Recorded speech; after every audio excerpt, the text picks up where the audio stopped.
And we welcome all of you back to the Sinquefield Cup. Yesterday was Sunday. It was stress-free and chess-free for the players, but now they're back at the boards for round 6. I'm Grandmaster Robert Hess. Alongside me today, Grandmaster Ben Feingold. Ben, happy to be here. You've been covering all the action. What has the rest day informed you of? Have you any new insight into the tournament? And what are your thoughts for today? Man, I needed a rest too. I was supposed to stream yesterday and I took the day off because the games are very exciting. With obviously the one exception, which we'll be talking about soon. But yeah, I mean, as I said before last round, anybody can beat anybody. And the thing that was funny to me was Jeffrey Xiong lost to the lowest rated player. And then the next round, he beat the highest rated player. So that shows you that the field's pretty equal. Anybody can win any game. And I don't really consider anything really an upset, although Fabi losing, I guess, is always an upset. Yeah, that's a really good point, though, because I think that when we see tournaments that feature Magnus and Fabiano, everyone is very closely packed in terms of the top of the world rankings. And so then when you see a 2,700 player play, they're like, wait, they can actually beat those guys? The answer is yes. But you mentioned the storyline of the latest round where Jeffrey Xiong, he was amazing. He beat Fabiano Caruana, helped a bit by Fabiano's sort of wayward play, bring that knight back to d8, but a win is a win. He'll celebrate that. And Ben, speaking of losing one day and winning the next, MBL joins the leaders again. Yeah, he was in the lead and then he lost brilliantly to Dominguez. And then I didn't like his position against Sweerts too much, but he overcame. And yeah, it's not like it's smooth and steady for anybody. It's a rocky road, whether you're going up or going down. I mean, anybody can win any game, and we have favorites and we have the games of the day, but sometimes other people have other ideas.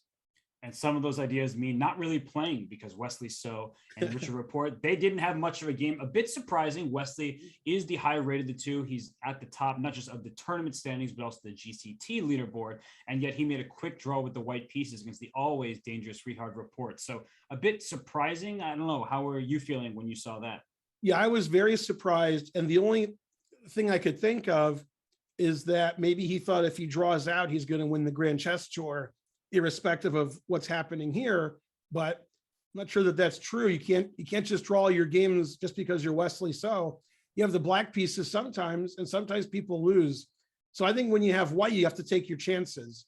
And as you said earlier during one of our breaks, it's hard to understand sometimes Wesley's decisions as far as taking quick draws, because when he doesn't do that, seems like he wins a lot.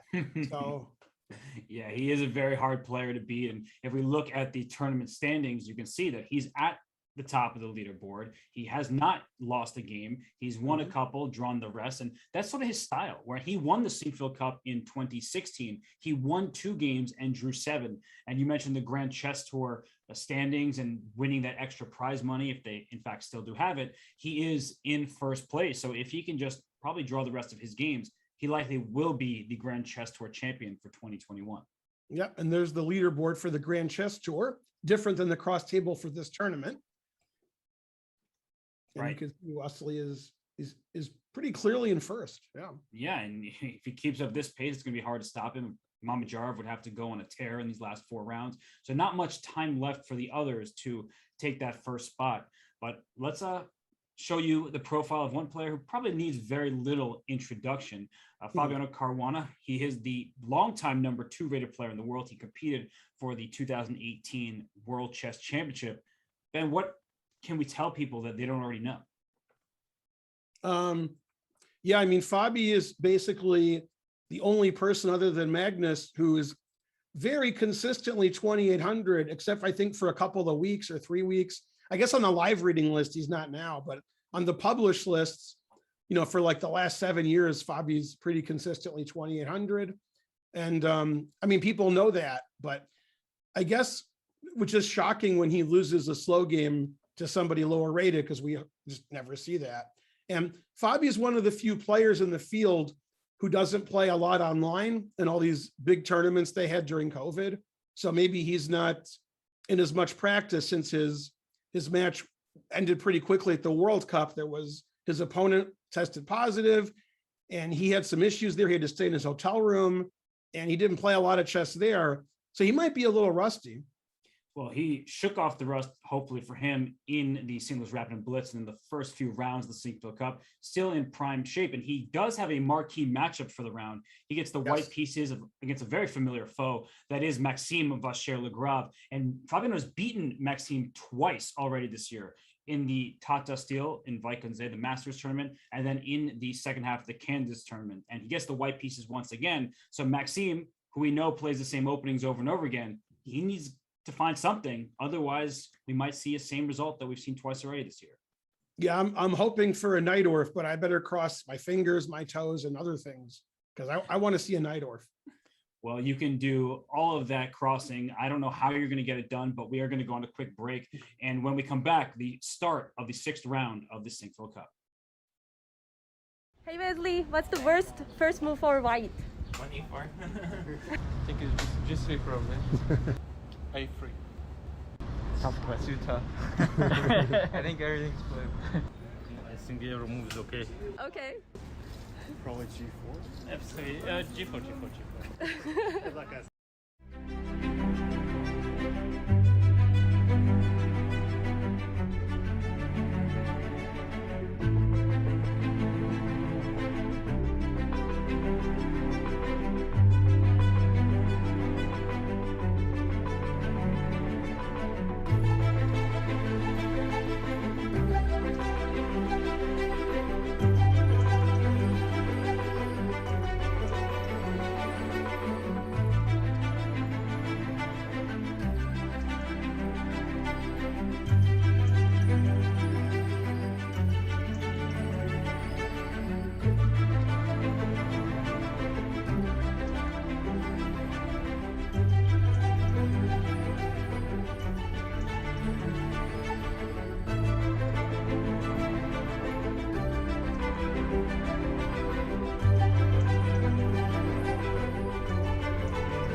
return, ready for the sixth round to get underway. The first move's about to take place.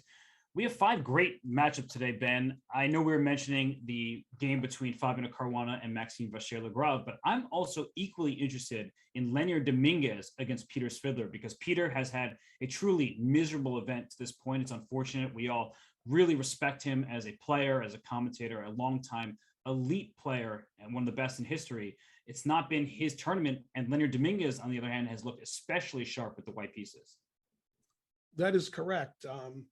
Yeah, normally that would be sort of an equalish matchup, but this tournament, Dominguez is playing great. Svidler's not playing great, and you got to strike when the iron's hot. So Dominguez will really want to win this game. It looks like I might get my wish in the Fabiano game with MVL. Yay, it's a Najdorf. Good. You didn't have to beg too hard for that one, considering that Maxime, he's going to play the Najdorf. Yeah.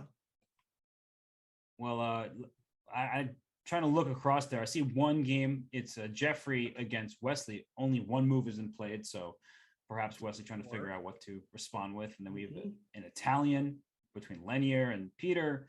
We have a Spanish with Dariush and Mamedyarov. And is that a Scotch we see with Shanklin and Richard Report? Not yet. He hasn't played knight takes d4, but he will. Yeah. A bit surprising. You don't see the Scotch too regularly at the elite level. Yeah, Report likes to play funky, so let's see what weirdness he has with black.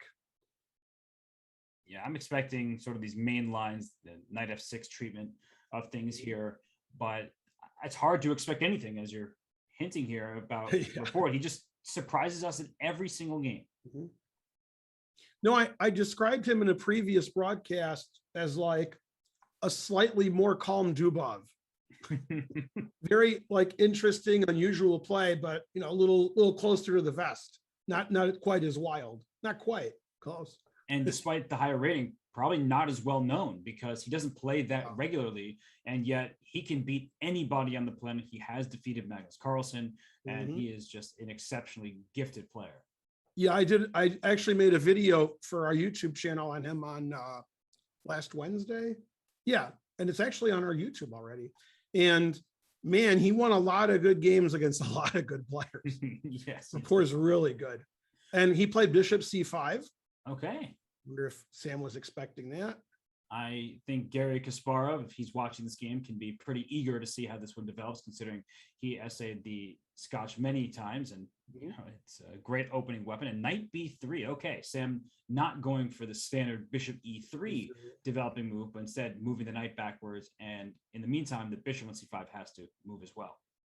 Yeah, and I remember I was at the Olympiad in Novi Sad in 1990. The reason was I was the Belgian women's team captain. You knew that. Yep. And they were also playing the Karpov-Kasparov World Championship match. And this is where basically Kasparov repopularized the Scotch. He played the Scotch and people were like, what? And then he played it again. And people were like, all right, if he could play the Scotch, I'll play the Scotch. So it wasn't popular for like, I don't know, 60 years. Then it was very popular after Kasparov played it. Wow. So we're getting to see it again. Great player to follow in their footsteps. Gary Kasparov, of course, the greatest of all time, or I guess top 2. It's a debate with Magnus Carlsen these days. Some people throw in Fischer in the mix, but there's no denying his greatness. And I'm sorry, Ben, I know we were talking about the Scotch. My attention is just drawn to the Caruana game against MVL, because they're playing a blitz game. It feels like they're on move 15. Right. Already. Doesn't this look like Dominguez beating MVL? It certainly does. And I don't know if it looks like it or it is it, but it looks like it.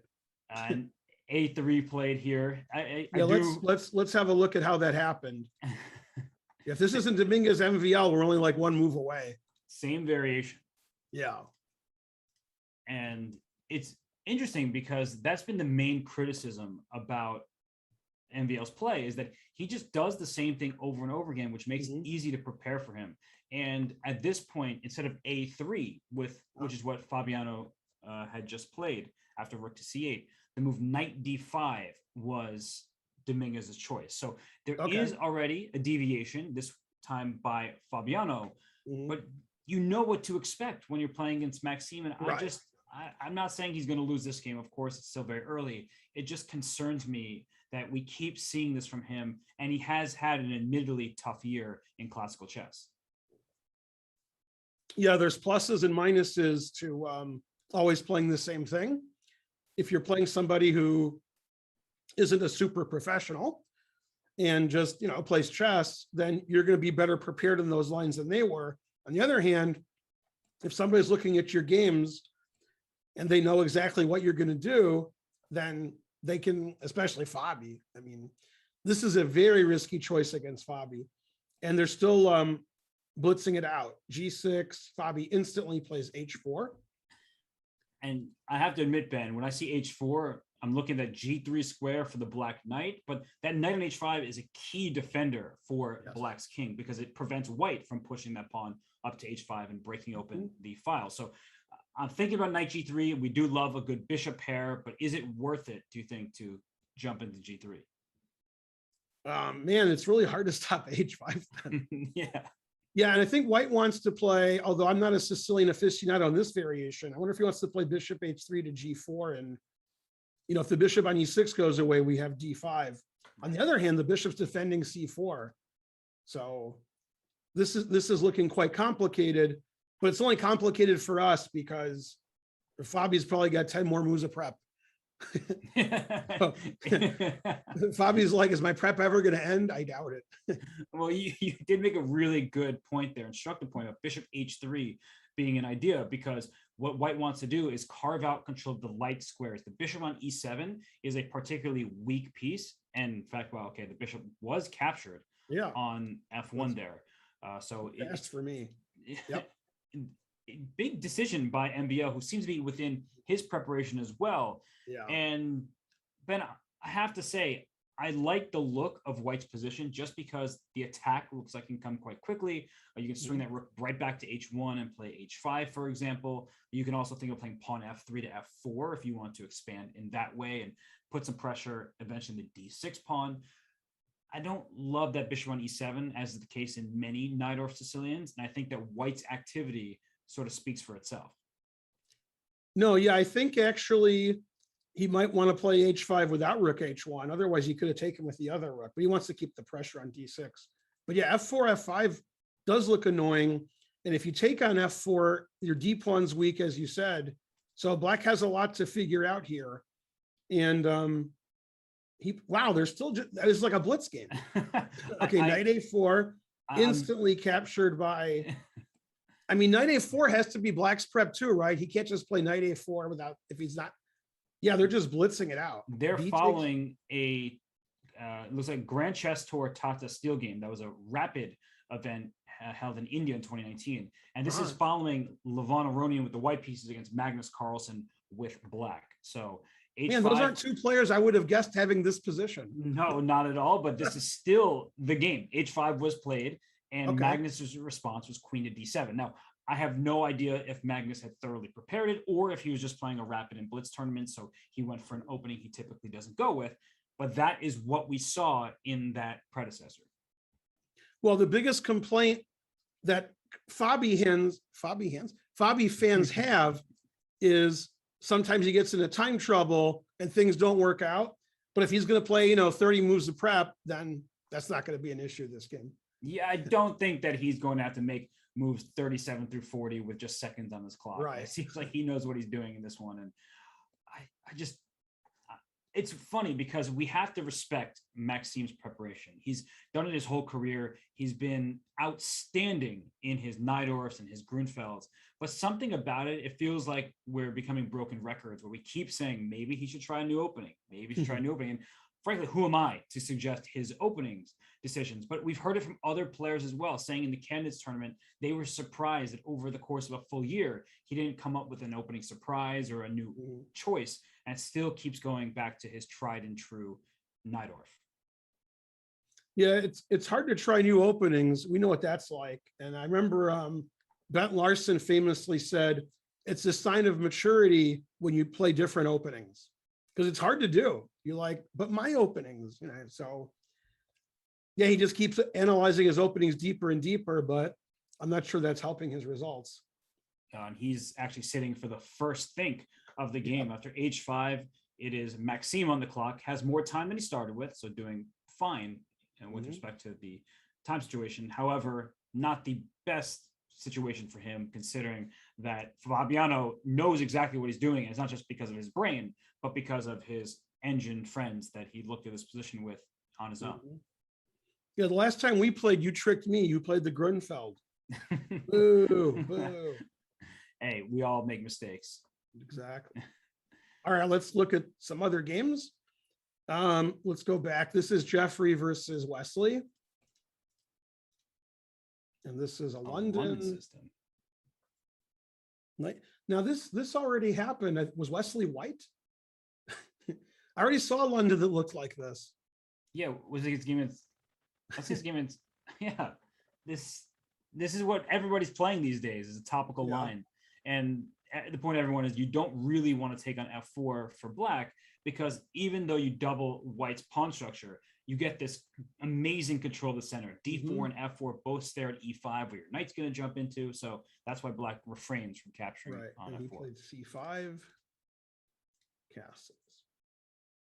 I have to be honest, Ben, I've never been that impressed with white's position out of these London systems, and yet I struggle playing the black side for some reason. Yeah, Wesley faces the London a lot, I think. So he's pretty well prepared against it. Yeah, as you said, this doesn't look surprisingly good for white, but yeah, I mean, so far this isn't the most exciting opening, but that can change. Right. And typically the London sees that c pawn go to c3, and you have a very tame approach where you're just extra solid in the center. In these positions, you can see that pawn go to c4, explosive, right? Or even e3 to e4 at some moment to create a pawn structure where white gets a queenside majority, black has an extra pawn in the center. And when I see this position, I think like the black pieces are white and the white pieces are black, because this seems more like the way black would play in a lot of D pawn openings, and he's playing like, a semi-Slav or something with his bishop not bad anymore, and he's trying to get it in e4 or c4. And what I mean, these are positions I have with white, but obvious with the black pieces, but black is down a tempo because he's black, and he's sort of down 2 tempi because he played bishop d6, then c5, then took back. So I mean, I don't know, I guess white should be better, but usually when black is playing like this, he's trying to equalize, and white has an extra tempo or two, so maybe he's a little bit better. Right. That's actually a really good way of framing it, comparing it to other openings like that. And it actually plays a big part in a position like this, because white will often throw moves like pawn a3 and some quiet looking move that black actually has to respond to. Because when I see the move a2 to a3, I know it's black's turn. I'm expecting knight to c6.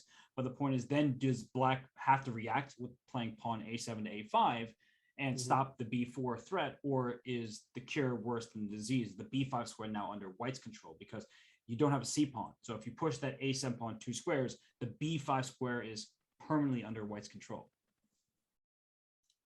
Exactly. And usually white's playing a3, b4, if it's black doing it, to play bishop fianchetto, but this bishop's already pretty good. So it's a spatial. So Wesley's having a real think here. Yeah. And it's these moments, Ben, where I'm curious. I'm sure Wesley has seen the position before. Maybe there are several moves that he's just trying to decide between. And if that's the case, is it an opponent dependent thing where if he were playing black against, say, Mamedyarov, would he choose one line, and then because he's playing Jeffrey, is he going to choose another? Jeffrey's a very principled player. He's incredibly sound, but I think sometimes maybe he plays a little bit too quietly, and then against these more experienced and high-rated players, that actually can cause him some problems, including the game against Fabiano. I know Jeffrey won the game, but earlier in the game, I thought Fabiano had an amazing position. Yeah, Fabiano had a great position. Yeah, as Irina pointed out, the blunders that were made that game by Fabiano both involved the d8 square, knight to d8 and rook to d8. That's right. That wasn't his square that game. No. All right, let's have a look at, see how Shanky's doing in his Scotch. Okay, so bishop c5, knight b3 we saw. Queen e2, that's Magnus likes to play queen e2, I think. That's right. Queen F6. Okay. I remember that, boys and girls, when you're playing in your scholastic events, the top GMs recommend moving your queen every move. Yeah, move the queen here, move the queen here, but don't develop your pieces. Don't do that. Okay. Queen F6. I mean, I'm not an expert on this position, but that move surprises me. I'm also surprised, and yet this position has been played over 150 times. So It has. Okay. yeah. Knight G. Yeah, I mean the players are playing quickly. So H4 finally. What took them so long? And they love to play H4 nowadays. not hiding their intentions at all, right? Like H4, Yeah. clearly the idea is bishop to G5, Mhm. and well, Rapport says he doesn't care. Yeah, and if you play H6 here, can I still play bishop G5, or am I making a silly blunder? I think you can play bishop to G5, and Ben's point It's is a cool nice to do. tactic. The engine says boo. Oh, because you take an F2 at the end. Takes. Yeah. Yeah, That's not good. I wanted to take your rook, but you're going to take my rook. Yeah, sorry. I mean, he didn't play H6, which is like the first move I would think of, because I don't want to allow bishop G5 with tempo. But he played D6 and let him do it. E6 is a funny square. Castles. Honestly, if you showed me this game, I would never tell you it's in a Super Grandmaster tournament. That doesn't mean the players are doing anything wrong. In fact, this seems perfectly acceptable from both players' perspectives. But the queen's on E6, and that is not something you see within the first 10 moves regularly. And honestly, at first glance, I like the placement of all of White's pieces, but that can get frustrating because I see that. I like where White has placed everything, but then what? Like, what's your actual plan here? And I think Black is probably going to castle kingside. I don't think you have the time necessarily to play bishop D7 and castle long, but I'm wondering if Shanklin will be able to launch some kind of attack. And This could be a very bad game for me, because I think it's at least 50-50. Rapport is going to play F6 at some point. No, anything but that. A very strange square for the queen.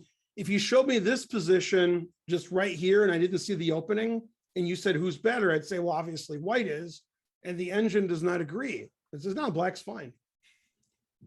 And probably because of your F6 move that you so love, I know. I love it. Yeah. Rapport did start with bishop D7 here. So I said he was going to castle. He says not so fast. And it could be one of those moves where you're going to play bishop B7 anyways, but instead of making it clear to your opponent what you're going to do with your king, you say, I don't just go play H5 and H6 or push these kingside pawns. Now you have to really think, if I push the kingside pawns, maybe Black's king will go over to the queen side, and then it was all for naught. Right. And I was thinking, not my strong suit, that when he plays F6, he could play queen F7, bishop E6. But I guess he doesn't want to do that if you play bishop D7. And I wonder if there was some concrete drawback, because that idea looks perfectly reasonable. White has initial control of the light squares, and that's why you dropped your queen back to play bishop E6. So there must have been something. Yeah, that's almost like a Dutch kind of idea with pawns on F6 instead of F5. Yeah. I wonder if we just go back to that F6 move for a second, that if the move bishop E3 for White is one you want to play regardless, because that C7 pawn is a bit tender, the bishop covering it nicely, but once those bishops get exchanged, the knight jumps into B5 or into D5, and that could cause some problems for Black. Could be. Well, I guess we got the interesting game we wanted, and I guess Rapport is happy that Shanklin's out of his preparation. So everybody's happy. And I think Rapport is happy for the moment that he does not go to the Fine Gold School of Chess, because I think he's going to have to play F6 at some point. You know, it's funny though, like I don't think Rapport could have predicted that Shanklin was going to play the Scotch. So I wonder if this is, this is his general preparation against Knight B3. And not. Well, Rapport has I think a good style. It's a good stylistic clash, I should say, with Sam, because Sam is a very well-prepared player. He likes his mainline theory. He studies the openings very deeply, and Rapport plays something different on a given day. Right? You have no idea what you're going to expect. So I think you raise a good point. And if I'm not mistaken, we're already in novel territory. This line has not been seen before. So Sam's on his own, as is Richard here. but it's going to be a clash of styles. And White has a nice control over the board and very strong center. But now it's just neutral territory. So we'll see who plays the better chess. Yeah, and also we had some stats before the broadcast about they played a match and Sam didn't do very well. I think their lifetime record isn't good for Sam. No, I actually can pull it up right now, but they played in the Champion Showdown in 2019, if I'm remembering the year correctly, and Report really smashed Shanklin in the format. It ended up, the score was 31 after 16 and a half, but it wasn't that many games. There was multiple points for certain games. So. Yeah. All right, so Sam wants revenge, and he has White, so that's a good time to get it. Okay, we have this typical, very solid Italian type of game in Dominguez versus Fiddler. Let's see how we got here. We don't have a lot of moves, but it looks like Fiddler's the one who was thinking. He's down 10 minutes. Bishop G5, Bishop H4, castles, and he played A6. Interesting. I mean, if Fiddler doesn't castle, he might throw in G5 and we'll have some fun. Yes, and that's one of the good things about delaying your castle. The queen on E7, that is interesting to me because I'm trying to figure out exactly what Black gained. It does remove a piece from the king's journey to castling queenside. So that is probably where he wants to move his king. But the issue, Ben, is can you really get away with that, right? White is totally ready to launch a queenside attack with pawn to B4, pawn to A4, keep those pawns going up the board. So I don't know if Black's king will actually be able to find shelter to the queenside. And if you're going to the king side, I'm not entirely positive what the benefit of playing Queen E7 was, but that could just be my lack of knowledge in this particular line. Yeah, sometimes when they play Queen E7, I'm not saying they do here, they want to play Knight D8 to E6, which is pretty slow. But A6 is a funny move if you want to castle queenside. I think that helps White get the attack quicker. So yeah, this Queen E7 A6 doesn't seem to go together to me. I agree. It's like he's temporizing and wants to see what Dominguez does. And it's a good question. But yeah, I don't know. It's weird to play both of those moves. Because I'm trying to figure out, would I play just A4 here, just throw my pawn up the board and say, you can't play B5 as Black. Not that you were going to do that in all likelihood, but it does stop Black in tracks, and then it can play B4, B5, and so on for White, as we're talking about. But I do think Dominguez has done things like this in these positions before. He won a nice game against Jeffrey. I don't know if it was here or it was in the Rapid and Blitz, but he just won easily. Right. In the Rapid and Blitz. And it's sort of a tough call for White because you can also play D4 instead of playing for the B4 pawn push. And then you have to look at your E4 pawn. Am I leaving that too vulnerable? Because the queen on E7 does defend the E5 pawn. So it actually does make sense that it's there, especially because the white knight can't jump into D5. Right? If you give a knight to C3 and then into D5, the queen on E7 is misplaced, but you already have a pawn there, so you don't get that access. It's funny that you can still get unusual positions and some opening that's just played all the time. and I guess, Ben, I mean, we've probably both experienced this plenty of times where you think, oh, I've seen this before. Any of these four different moves all make sense. But then you play this move that's not typically played because it allows your opponent to take advantage of the subtleties in the position. So, yeah, this does seem new. And for Svidler, considering the time he's taken, seems pretty new for him. And for Dominguez now, he needs to figure out how he's going to respond.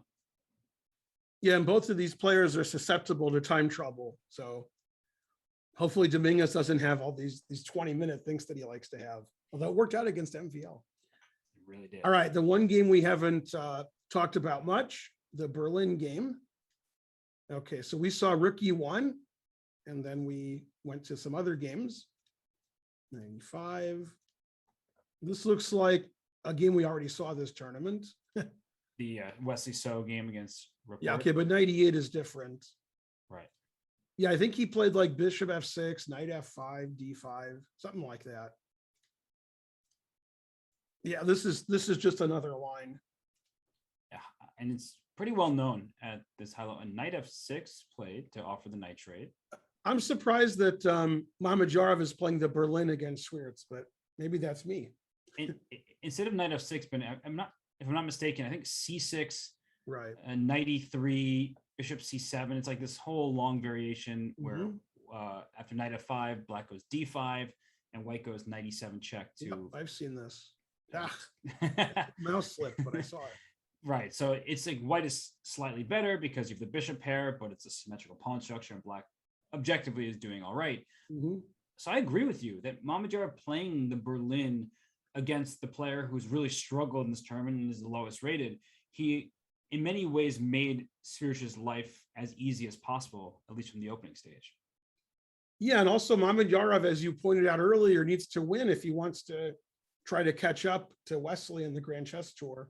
Also just to win this tournament. Right. So I'm surprised Mamadjarov didn't play something sharp, but I mean, Svirch wants to win too. So yeah, this is making it hard for anybody to win, playing such a solid. Okay, and b6, queen g4, and this is the live position. Yeah, let me get to it here, and I don't know, maybe white's a tiny bit better. Yeah, I think that black's bishop on d6 and the pawn d7 make an awkward situation. White's next few moves seem pretty easy to play, with a bishop coming from f1 to d3, then that bishop on c1. If you don't play h6, we'll go to g5. But if you do play h6, then the bishop can sit on d2. So just put your bishops on d3 and d2, keep your rooks connected. And that pawn on d7 is a little tender, and so black needs to keep an eye on it. This is the round where everybody's moving their queen. You see a lot of queen moves this round in the opening. Yeah. I like queen g4. It's funny to put pressure on the d7 pawn. Now, if I know Shaq, he's considering sacrificing his pawn for virtually nothing, but it looks good, and sack a pawn. Yeah. But yeah, maybe that's too much even for Shaq. Well, the d4 pawn will be hanging as well. So I guess for There the you moment, go. it's defended by virtue. But as you pointed out, black has some other issues here. So he's got to watch his queen. Oh, yeah. So I would say the most likely candidates that I'm seeing here are queen g6 for black, but this like the least Mamadjarov-like position ever, just trading queens and playing an endgame. That's not what he wants, or just playing h6. But I do think that white has the upper hand after bishop d3. Yeah, it would seem to me that Mamadjarov would want to have white in this position, not black. Oh, absolutely. Yeah. Sometimes the openings don't go the way you want them to, but he played very quickly up until now. So I don't know. It's a strange opening choice for him to do that.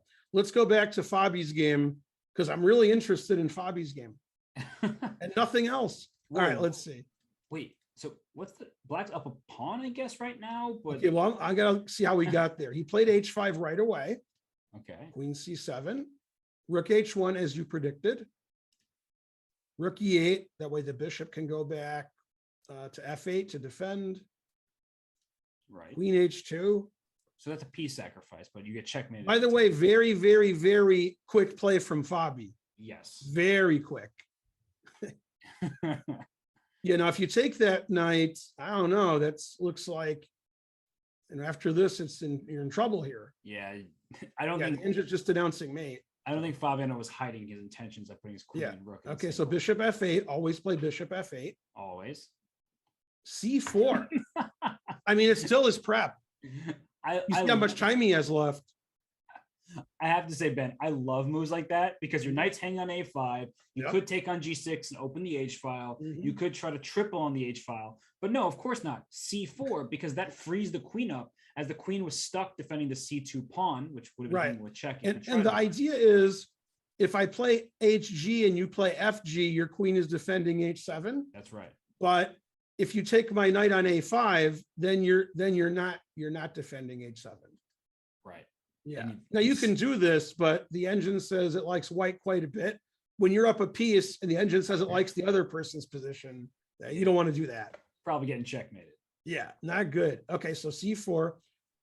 I mean, does Maxime know this also? If I was black here and I didn't know the position, I wouldn't be moving in a couple of minutes. I'd be really scared. He must know the position, because even that move, rook e7.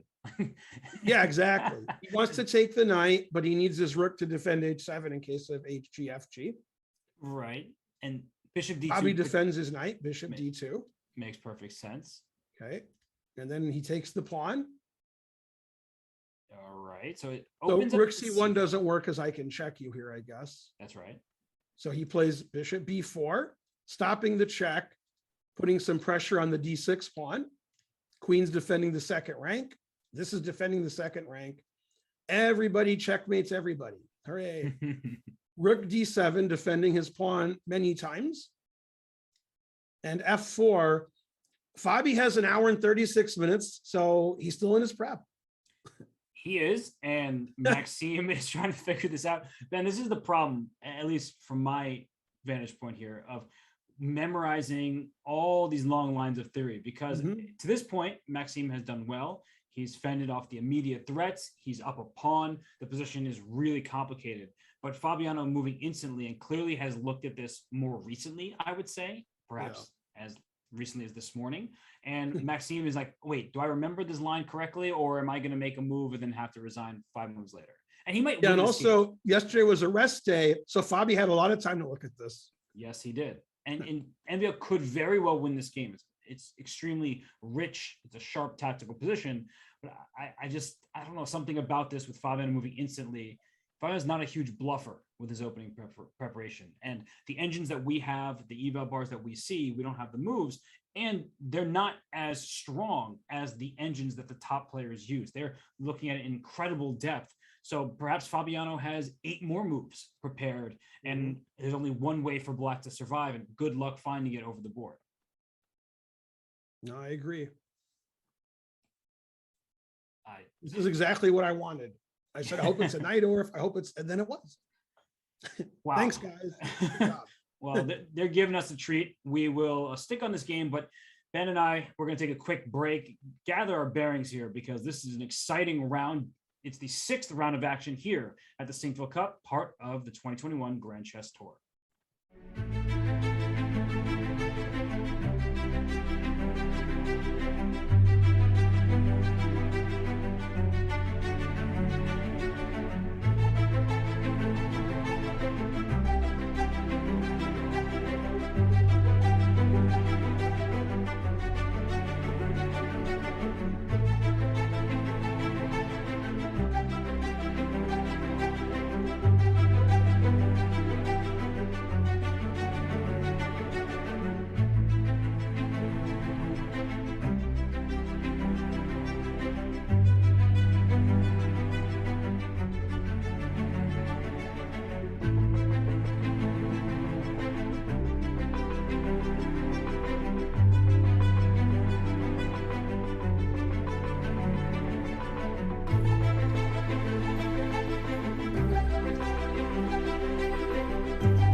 Chess Championship. The champion, Magnus Carlsen. The challenger, Jan Nepomniachtchi. Watch the only Twitch broadcast with live video from Dubai on Chess.com/TV. Your home for the World Chess Championship. Well, Magnus Carlsen and Jan Nepomniachtchi may not be taking part in the Sinquefield Cup, but they will be playing for the top prize in the chess world. That is the World Chess Championship coming your way in November. You will not want to miss the action on Chess.com, your exclusive home for the video feeds for this year's World Chess Championship. And in other great news, someone who is playing in the Sinquefield Cup, that is the one and only Fabiano Caruana. He will be joining the coverage every single day. He's official commentator for the World Chess Championship. He will have great insights, being the former challenger in 2018 to the title. So Ben, we've been lauding his play in the Sinquefield Cup in round 6. He is moving quickly. He's well prepared. It'll be great to hear his thoughts and what it was like preparing for Magnus Carlsen. But it's clear that what he's prepared for Maxime Vachier-Lagrave is on the board and in full swing. Yeah, this is amazing preparation again. So people in the chat were talking about something that I always found sort of hyperbolic, but maybe it's not. When he was on the Real, what was it, Real Sports, and he was being interviewed by, I know her name. Anyway, he said he thinks he's memorized about 1 million chess moves. And I was like rolling my eyes. But then when I watch him play in tournaments, I'm like, all right, maybe. He knows like everything to move 30. Yeah, he's the best prepared player in the world, in my opinion, even better than Shanklin. And that's saying something. It is saying something. I also think that people have a misconception, though, about how some of the top players prepare. Because while sometimes there is extensive opening preparation where I move 26, clearly Fabiano's still at home here. But that's not how it really goes. And I can tell you from personal experience of having done some work as a second, that a lot of the time the players are studying lines. Oh, I've never seen this before. Let me see what it's like. And then playing some practice games and some training in those lines. So it's not all memorization, although sometimes that is critical. And this game is no exception to that. Yeah, it's just incredible that, in some games the players are on move 6, and in some games, they're looks like it's almost over.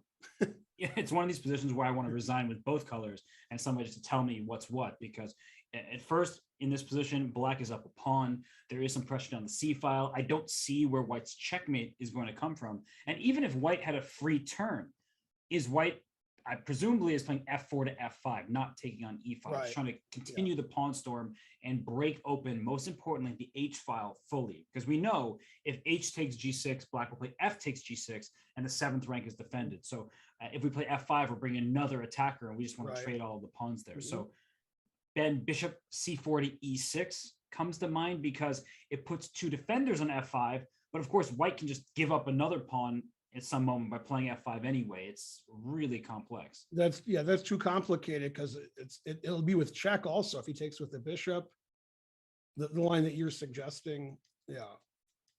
And then move the king. Yeah, the engine doesn't like it for white, but I could see if I was black, I would be scared if this was still prep that like G6 is crushing. But it looks like black should be okay there. Maybe your bishop E6 is a good move.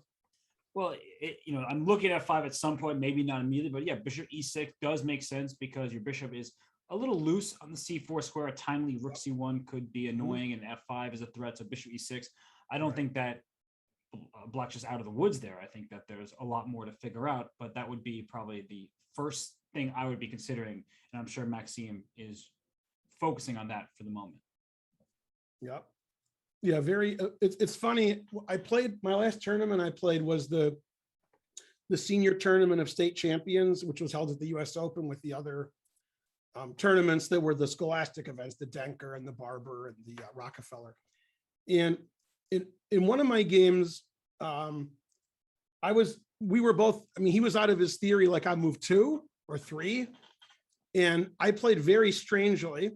And the game was really interesting. And I ended up losing. And when the game ended, he said, "Oh, thank you."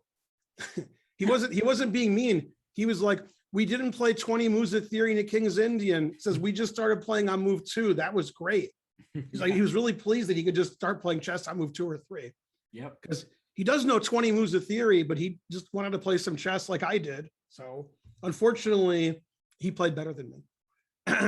This happens sometimes, but I do agree with the sentiment completely that it is oftentimes more fun to have a new position right away rather than slogging through the opening stages that you and your opponent both have seen numerous times before. So yeah, it's ooh, do you see the move that we just played? It was not bishop e6. I did not. Wait, this is that I gotta get to the right board. It's my only mistake. He went bishop b5. Okay. What? Yeah. Okay, this could just be sort of above my head right now, but I'm trying to figure out. So he cleared the c file. That's the good news. There will be no rook c1 pins. There could be a timely queen c2 check if white moves the queen away from h2. But I wonder if he was worried after bishop e6 that he would play like rook f1 and then f5. But I don't know. That's a strange square for the bishop. Can't you just take on g6 and play f5 now? That's just my first take is rip your kingside to shreds. F5. Yeah, the engine likes the way you think. I'm only taking Fabiano's lead and seeing the moves that he's making, and it seems like white's play is straightforward. Of course, Maxime is a very resourceful defender. He's an amazing player, so he has something planned up his sleeve here. I'm just looking at black's king and scared for it. Right. And yeah, bishop e6 seemed very reasonable to try to prevent f5, but it seems like MVL wasn't as scared as we were. Wow. But yeah, this is pretty scary. Yeah, it really is. It just seems like white's attack plays itself. It is sort of clear. You want f3 to f4, that you want to go to f5. So I'm only making the most natural moves. Sometimes those are big mistakes because we're just not taking our opponent's plans into account. But at this moment in time, black looks like you're facing a monstrous attack. And are you going to have to make some kind of move like d5 and just break the whole board open and hope that you have some counter chances? That's how I'm looking at this position from black side. I'm already getting a bit desperate, but again, I'm not so well versed in this opening. So Maxime could feel perfectly fine for now. I'm looking at this like I need to do something, otherwise I'm just going to get rolled over. Yeah, this is scary. And also I'm not sure if it's worse to just play f5 right away. Yeah, the engine says it's worse. Wow. I don't know. I'd be really scared if I was black, but I guess MVL thought these variations were holdable. Yeah, f5 did look like a natural move. It's the fact that I don't know. Shocking. I mean, but I don't think unless he made a move and I missed it, I don't think bishop b5 was on Fabi's radar because now he's thinking. That can mean one of two things. It could mean that it was a bad move, so Fabiano hasn't prepared this specific move as a response, or it could mean it's just Fabiano's out of his preparation, regardless of if it's a good move or not. Yeah, he just liked the position and thought, okay, good. Yeah. It's hard to memorize more than 26 moves of theory, especially in a pretty rare line. Yeah. Oh, man. Interesting. So I'm trying to figure out now why f5 first is so bad relative to taking on g6 and then playing f5. So I guess it's because the h file might not get open. So if f5, maybe g takes f5, and after e takes maybe e4, so you can play like bishop d3 check, and that white does look like there's a scary attack, but black is maybe in time to cause some problems as well. Yeah, black can attack also, as you said, bishop d3 check, and good defense over here. The knight's out of play on a5. Can come to I mean, basically, Fabi's just saying, I don't need my knight on a5. I'm going to like checkmate you. Yes. Because the knight on a5 is bad. But right. What a strange position. Yeah. Okay, so Fabi's thinking, that means he's going to think for a long time. Yes, I agree. So we can use that as a moment to switch gears and go elsewhere. Okay, this looks pretty equal to me. Let's see what happened. This has a more normal number of moves, like knight b d7, c4, b6, Rook C1, bishop B7. Yeah, this is my kind of chess. Both sides are playing very boring. There we go. I do find that these positions can be deceptive and that it seems like black is doing just fine, but you have to like sort of look at it minor piece by minor piece, because one thing to note is that D6 square, that looks a little bit tender, that if the knight can jump into C4 or to E4, that perhaps white can make use of that. The bishop on B7 staring into its own pawn, whereas the bishop on D3 is aiming at the king side. The C file, that's a true fight. The bishop on C5 does feel a little bit misplaced though, because it's blocking black's rook, and you might want to use a C5 square for your knight. So I just feel like white might go back to E7 at some point. Yeah, it's a standard idea. So I just feel like white has a little bit better coordination right now. So I would take Jeffrey's position. Yeah, white does seem like he's a tiny bit better. Yeah. I don't know how much better.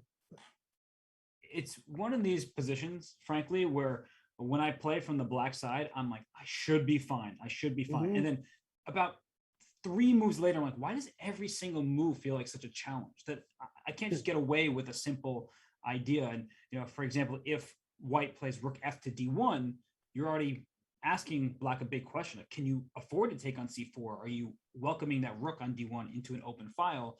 And the rook wins that stare down with the queen eventually. So I do think that black will have to figure out a couple things in the next few moves before claiming full equality in the position. Yeah, but it does seem like a Wesley kind of position where he's trying to equalize, and usually he's pretty good at that. He really is. And I do like that you were mentioning that retreat bishop to E7, because that probably is one of black's best moves, almost no matter what white plays, because it frees up the other pieces. And that's the problem black's suffering from right now, is the pieces are stepping on each other's toes. We hear about superfluous knights, but here it's that bishop on C5 taking away that knight's jump. And on the other hand, white's pieces are, I think, perfectly coordinated where they are for the time being. Okay, so this means the next time I play you and I'm black, you're going to play the London. Let me write that down. Hey, it does look like a friendly position for white. Even in this position, I'm starting to wonder, should white take on D5 right now? And when or if white does that, you know, how should black respond? Because if you take with the bishop on D5, it looks like you get nice centralization, but then that bishop on D3 hops into A6, and all of a sudden black loses control of the open file. So he played rook of D1, putting the test to Wesley. I like it. I like keeping the tension. It just the rook's better on D1 than F1. Yeah, for sure. It just feels like Wesley has a couple moves to make before saying, I have everything under control. All right, so white's a little bit better. Let's see in Sam's game what we missed. Bishop D7, queen D2, getting out of the way of the bishop and protecting D5 some more. And he castled queen side without hesitation. Okay. And then F3. No, never do that. Well, and then no F6, but H6, it seems, was played to kick that bishop out of there. It does seem like Rapport's position is very solid, although white has more space because black doesn't have a single piece pass his own third rank, the sixth rank, whereas white has the pawn on E4 and is the knight pawn 3 squares away from a knight, typically dominates the knight. The knight on E7 not looking so great against that pawn. So I would certainly like white's position, although maybe black is going to take note of that and play F7 to F5 and challenge white's center in the next couple moves. Yeah, you don't see a lot of super GM games where both sides castle queen side. That's always fun. It is. And well, we did see it when Jeffrey tried that against Dariush. Didn't go very well. No. So Sam's thinking, and yeah, I think black's position is perfectly fine. I agree that this pawn on E4 is better than the pawn on D6, but yeah, black's so well developed. He has the F5 idea. I'm not sure what good square the bishop on F1 can go to. Maybe F1 is a good square. I guess he could play G3 bishop H3 if he gets the chance. That's true. That actually might be the way it does go. And you know, Ben, sorry to keep dragging our attention here, but more moves have been played in the Caruana MVL game. Sure, that's why we're the commentators. We can do whatever we want. All right. F4, bishop B5, F5. He took on G6 first. Oh, okay, so I have to refresh because it's getting mad at me. Yeah. But where the Okay, pawn I is. refreshed. The All right. pawn didn't stop. What's that? Look at the F pawn. It just didn't stop for white. Yeah, takes F5. Yeah, rook G7 was the engine move to try to defend everything, and then F6, rook F7, and queen D2 pretty quickly. Yeah. I mean, wait, Fabi has an hour. Is he still in prep? He might still be in prep. But I don't know. look Maybe he at- was like, what do I do against bishop B5? Oh yeah, that's right. And then he's like, okay, now I can play it. It's move 30, and he has more time than he started with. Yeah, he's got an hour and 32 minutes. And Yeah. honestly, I look at this position. I don't even notice that black's up a pawn, but he is. Mhm. Black's position looks terrible. It looks bad. It clearly isn't that bad. The eval bar states that black is hanging in there. And it goes to show that I am not cut out for positions like this from the black side. But I don't think anybody. yeah, I was going to say that. Like, is anybody? No, I mean, everything is great for white, except this knight on A5. Right. How about knight D5? You like that move? Oh, yeah. Yeah. Now we're talking. That would just resign on the spot if the knight is there. But what is black going to do? I just feel like black is completely frozen here. The bishop on F8. We love our bishops on F8. It is defending D6. Mhm. D6 is attacked a number of times, but that bishop can't move. The rook on F7, pretty much stuck in place. White can maybe play rook C1 or queen D5. I just see so many more ideas for white. And Mhm. so I am going to naturally like this position for Fabiano. I can't believe he has more time than he started. MVL's a tough opponent. Usually catches blitz him out. No, yeah, he's the one who's always up on time. That's true. Like Jan Nepomniachtchi, Maxime Vachier-Lagrave, they're the players you expect to have more time to start Yeah. with. No, that's one of the criticisms MVL's been getting is he plays too fast. Yeah, well, He's not in this almost game. half an hour behind the clock. Not in this game. And so I just wanted And to. by the way, if you don't look at Fabi's time, yeah, he is playing fast. I mean, he's used 24 minutes and they're on, move 30. that's true. So he is playing fast, but Fabi's playing faster. That's right. And I Yeah, just if wanted you can call it playing. yeah, Just saying, right. remembering his prep. He's spitting out the engine moves. Yeah. But and another game that looks wild is the one between Svidler and Dominguez. I just caught that one in the corner of my eye too. And that's an uncastled king for black, a castle king for white. So there goes Svidler's pawns. Okay, so attacking B4, knight white G- setup. G5. Yay, G5. Knight H7. This is like how I play in 1 minute chess. G5, knight H7, push on my pawn. Well, that, of course, is why Yeah. the H7 was played. Yeah. There we go. G4. So I would say when I see these positions, unless black is very, very quick, this is not an ideal setup for him because your king is in the center, white has expanded all across the board, and eventually an idea for white is to play F2 to F3 once you get your king off the diagonal to protect your king by opening up this file so that your rook can actually cause black some problems. Yeah, but I would play F4 because never play F3. But yeah. Yeah, that actually might even be better at that moment. The first question though, Ben, is where would you put that knight?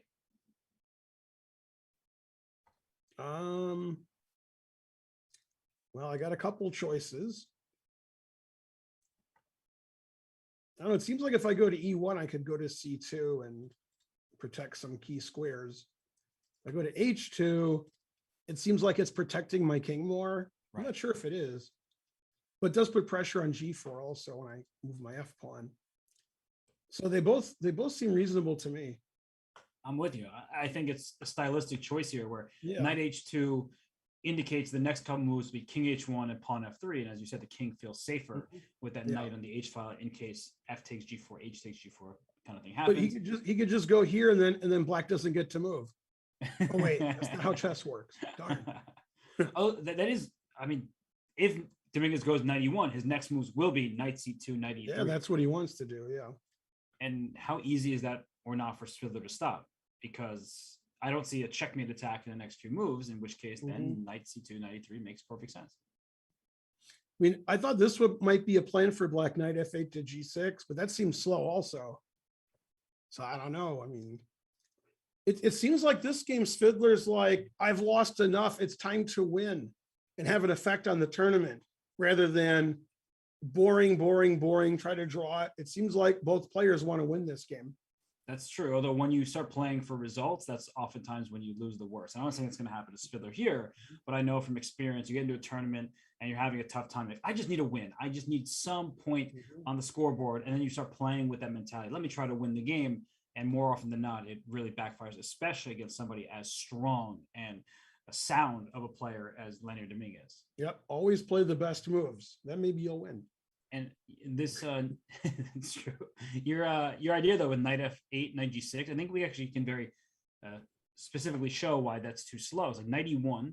If you play knight f8, then knight c2, and if you try knight g6, you're, yes, I'm going to win a pawn on h4, and you're getting close. But that knight e3 move that you were talking about is just it's too fast. The knight's jumping into d5 with devastating effect. And if you take on e3, well, thank you very much for opening up the f file because your f7 pawn is under attack. The f5 square could be useful for that white rook if we can trade off the bishops. And I also can play queen e1 if I need to defend the h4 pawn. So I think white would just be in time to hold everything together. That's good knight maneuvering, but it turned out it favored white.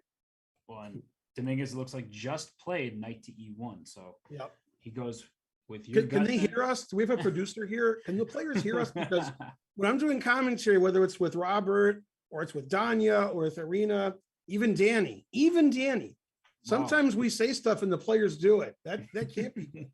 It's probably they just hear us. I don't. Hey, well, By the way, you know the famous story. If you don't, now you'll know. Okay. When the World Chess Championship was at the World Trade Center between Anand and Kasparov, and everything was soundproof except for one thing. And when the game ended and Kasparov and Anand were analyzing at the board, because one of them said, Sarawan suggested this move. He was doing commentary and like they heard him. So what do you think about that? Yeah, that's a bit of an issue. I guess at the time, the engines weren't so much of a thing, right? So, Yasser's suggestions, while they would be great, they're not engine backed. So, you don't know for certain it's good. So if you hear Yasser in your head. I mean, Yasser doesn't use the engine now. So that's true. Yeah. Oh, Yasser's we were talking about China earlier. Not only did I analyze with you, but with Yasser. Yeah. Yasser's like Windows XP. Perfect. I'm like, what? What's going on? And then, of course, he beat both Mamadjarov and Judith Polgar. And Judith Polgar on her birthday. Right. Yeah. So that's right. Yasser with a you started slow that tournament, then you won a medal. Good job. Yeah. Thanks, Ben. Yeah. First game was bad, but every other game was great. So that is true. And well, this game looks pretty nice for Dominguez here. I just like how sound his position is. It's stable. He will eventually try to play f3 or knight c2, knight e3. Did he actually play knight f8? Did he? I don't know. I mean, he did on my board. Yeah, he did. Oh, okay. Man, they must hear us then, because these are the moves we're suggesting. And well, then knight c2 should appear at any moment. That's right. Then we'll all be proud. All right, let's look at one more game, I guess, before you are gonna tell us about some kind of break, probably. Let's go back. So he played queen g4. He did play bishop b7. As you pointed out, if he takes on d7, we could even take on d4. Right. So he played bishop d3, h6, bishop d2. You suggested this as well for white. c5, confusing the audience. It sounds like you didn't That's expect how Mamadjarov does it. Risky. And it's causing Sweerts to have a big think. So now Mamadjarov's playing like Mamadjarov. c5. Right. There we go. That's a move I think that people would be afraid to play because it sort of weakens your entire setup. The d7 pawn is under attack, but I believe that queen takes d7 is not the best move because black can play this tricky move, bishop c6. The bishop is defended on c6 tactically. When there are pieces in a row, you want to think what happens to the piece in between goes out the way, and forcefully with check, black would win the queen. So I think that after bishop c6, you save both your minor pieces, and then the d4 pawn will be captured by black, and that's all you need to maintain the balance. So c5, pretty interesting move. And then I'm thinking about bishop c3. I'd like to do something here. Bishop C3 looks Bishop very good. I don't know. Maybe Bishop C3. Right. And you're just That's my kind of move. So it's got to be bad. no, Better they not do- play Bishop C3, Darius, or we'll know that you heard us. Play something else. Bishop C3 looks excellent, and in fact, it poses a huge problem for Black because now D takes C5 is a threat with the queen Right. attacking behind it, the G7 checkmate. So I think after Bishop C3, Black may be almost forced to play Queen G5 and offer queen trade because otherwise, I think Black's position is on the verge of falling apart. But this looks amazing for White. You couldn't ask for a better position. Yeah, this looks great. Yeah.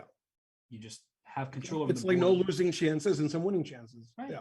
You're coordinated, and also against Mamadjarov, who's not really the type of player who loves defending in Yeah. end games, especially. This is what you would dream up when playing in Shakhriyar. Let's see. So yeah, he's still thinking after C5. Probably has more than one good move. And yeah, I want to get a quick look since we haven't had a break yet in this game. Again, and MVL's thinking forever. Oh, not a After good Queen sign. D2. Come on, MVL. You're not in prep anymore. How could Come you? on, man. 30 moves in the game. That's it. Wow, Mhm. he's Yeah, slacking. come on. Yeah. Oh well. Yeah, the kitty game is down the street. This is serious. Well, we will leave Maxime to it. Fabiano really in great shape after losing to Jeffrey Zhang in round 5. He wants to climb back over 2,800 once again and catch up with the leader. So we'll see if he's able to do that. But for now, Ben and I are going to take another short break. We'll be back in a few for more coverage of the 6th round of the Sinquefield Cup.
I'll go No, that way. it's not over.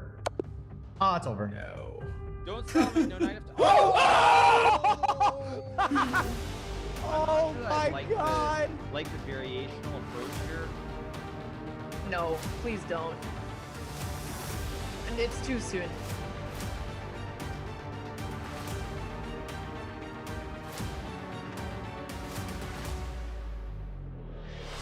Oh my god! 99.1! Oh boy. Oh, he's bullying the queen! Oh my gosh! He said he doesn't have time to teach me. Apparently my viewer count Who too gave him the low. Latvian Gambit advice? My endgame's phenomenal. You know why? I pick up Dvorak's Endgame book. Now, I can't read a word of this because it's all in chess notation. It makes no sense. And Boy certainly played very well. He did deserve to win the event. Oh man! Sardoche puts together an event for the ages and comes all the way to the final to take PogChamps 3 and the belt. I think I've been more nervous for this PogChamps than any other PogChamps.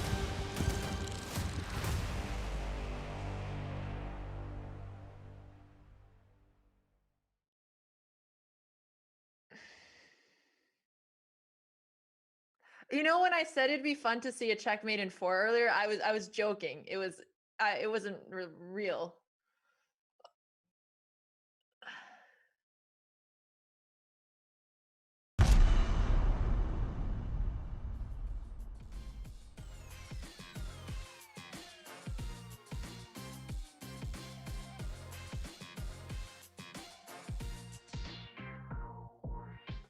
PogChamps is back. August 29th, PogChamps 4 returns with some familiar faces like Mr. Beast and Ludwig as they reappear for their shot at glory. Presented by Coinbase, PogChamps 4 promises to be the biggest, brightest, and best Pog yet, so don't miss out on any of the action. And speaking of the action, well, we still have 5 games remaining, all 10 players still seated at their boards in St. Louis trying to win their games in the Sinquefield Cup. Ben, we've spent most of our attention on the game between Fabiano and Maxime. We also looked recently at the game between Lanier and Peter. So as you look across the 5 boards, what are some of your predictions for how these games will go? Prediction? Pain. I think we're going to see some decisive results today. And I want to have a look and see how this transformed here in Jeffrey's game with Wesley. He played Queen E7, which I was thinking of, and I was guessing if he tried to do something mean to the bishop, we can just play A5. And after takes, a surprising move to me, but maybe I shouldn't have been surprised. E5. Wow. Just you could take on D5 3 different ways and you choose Right. none of them. That's why it's surprising. I'm like, wait a minute. But yeah, okay, attacks the bishop. The pawn's still hanging. E4's in the air. So he has to pin the knight. And then he took back with the bishop. Right. And whenever you play this move E5, the F5 square is a bit loose. And so bishop F5, for example, right now threatens a bunch of things because all the pins everywhere. And also everything's pinned. Yep. D5 is also less protected. So it's an interesting moment right now for Jeffrey because that bishop on D3, it looks like it's in a good spot. And now you have to make a choice. Do you make a move like bishop A6, either now or in the near future? Or do you play bishop F5 and put pressure on this knight on D7 and with it, this knight on F6 and all sorts of things are happening with the tension between the pieces. So yeah, this seems risky. Like I think Wesley, is deciding, maybe we won't have a quick draw. No, I think I don't know if he's trying to play for more. I think that he probably thought this was the best way for him to try and equalize, but I do like the look of White's position right now. Yeah, he's got a couple of choices here to put pressure on Black's position. Yeah. And you can also play E3 to E4 right now for White because Black is trying to do that himself. Although I'm never certain if I want to give up control of squares like D4, even if I am advancing my pawn. My bishop looks worse on D3. Yeah, this looks, I'd rather have White here. I agree. This seems a little, giving up the F5 square, weakening the defense of the bishop. It seems a little risky. And Wesley better be on his toes here because he's the one who loosened control of his own squares. But if he sees a way to just say trade off pieces and then he can liquidate and hold on, that's what he's aiming for. But yeah, I think right now is a critical moment for Jeffrey. He's going to spend some time as these decisions point quite literally in opposite directions. All right, let's see what else we got. Let's see what's happening with Sam. And Okay. report, he played bishop e3, bishop takes e3, queen takes, always play king b8, good. Bishop b5. I mean, I don't see a lot here for white. All right, I don't either. And this as I look across all the games, and you said which person's position would you most likely have in a tournament game? It's this one for black. This is like my exact style where I'm very, very solid. I was thinking of you too. Yeah, right. I'm very solid, then I like lash out. And so F5 makes perfect sense. It's the moment to lash out. And what is white threatening? The answer is at the moment, not so much. And so F5 gains black some space. The E4 pawn is pinned. You may want to capture on E4 at any moment to open up the F file for your pieces. And then from there, I think black enjoys a bit more flexibility than he has had to this point. Yeah, this seems like nothing for Sam. It seems pretty equal. Although maybe you'd have black. I think it's level. I think it's a level position. I just think that white task is a bit more difficult because like white's pieces look good. You have more control over the board. And then things like that pawn on h4 that looked good when it was played to allow for bishop g5. But now I'm looking at it as a potential weakness, especially if I get that f5 square for my knight. That h pawn won't be protected by another pawn because going g2 to g3, that's not a protected square either. You can't create a pawn chain. And if you push your pawn up to h5, well, that could be a pawn that's extended too far and will be a target as the game continues. So I actually think that black is much safer and the prospects are clearer for black, and white has to be a bit careful. It's funny, a long time ago, somebody said the main line of the Kiro Khan is better for black because white has this weak H pawn in the end game. That was some deep stuff. Yeah. I was like, wait.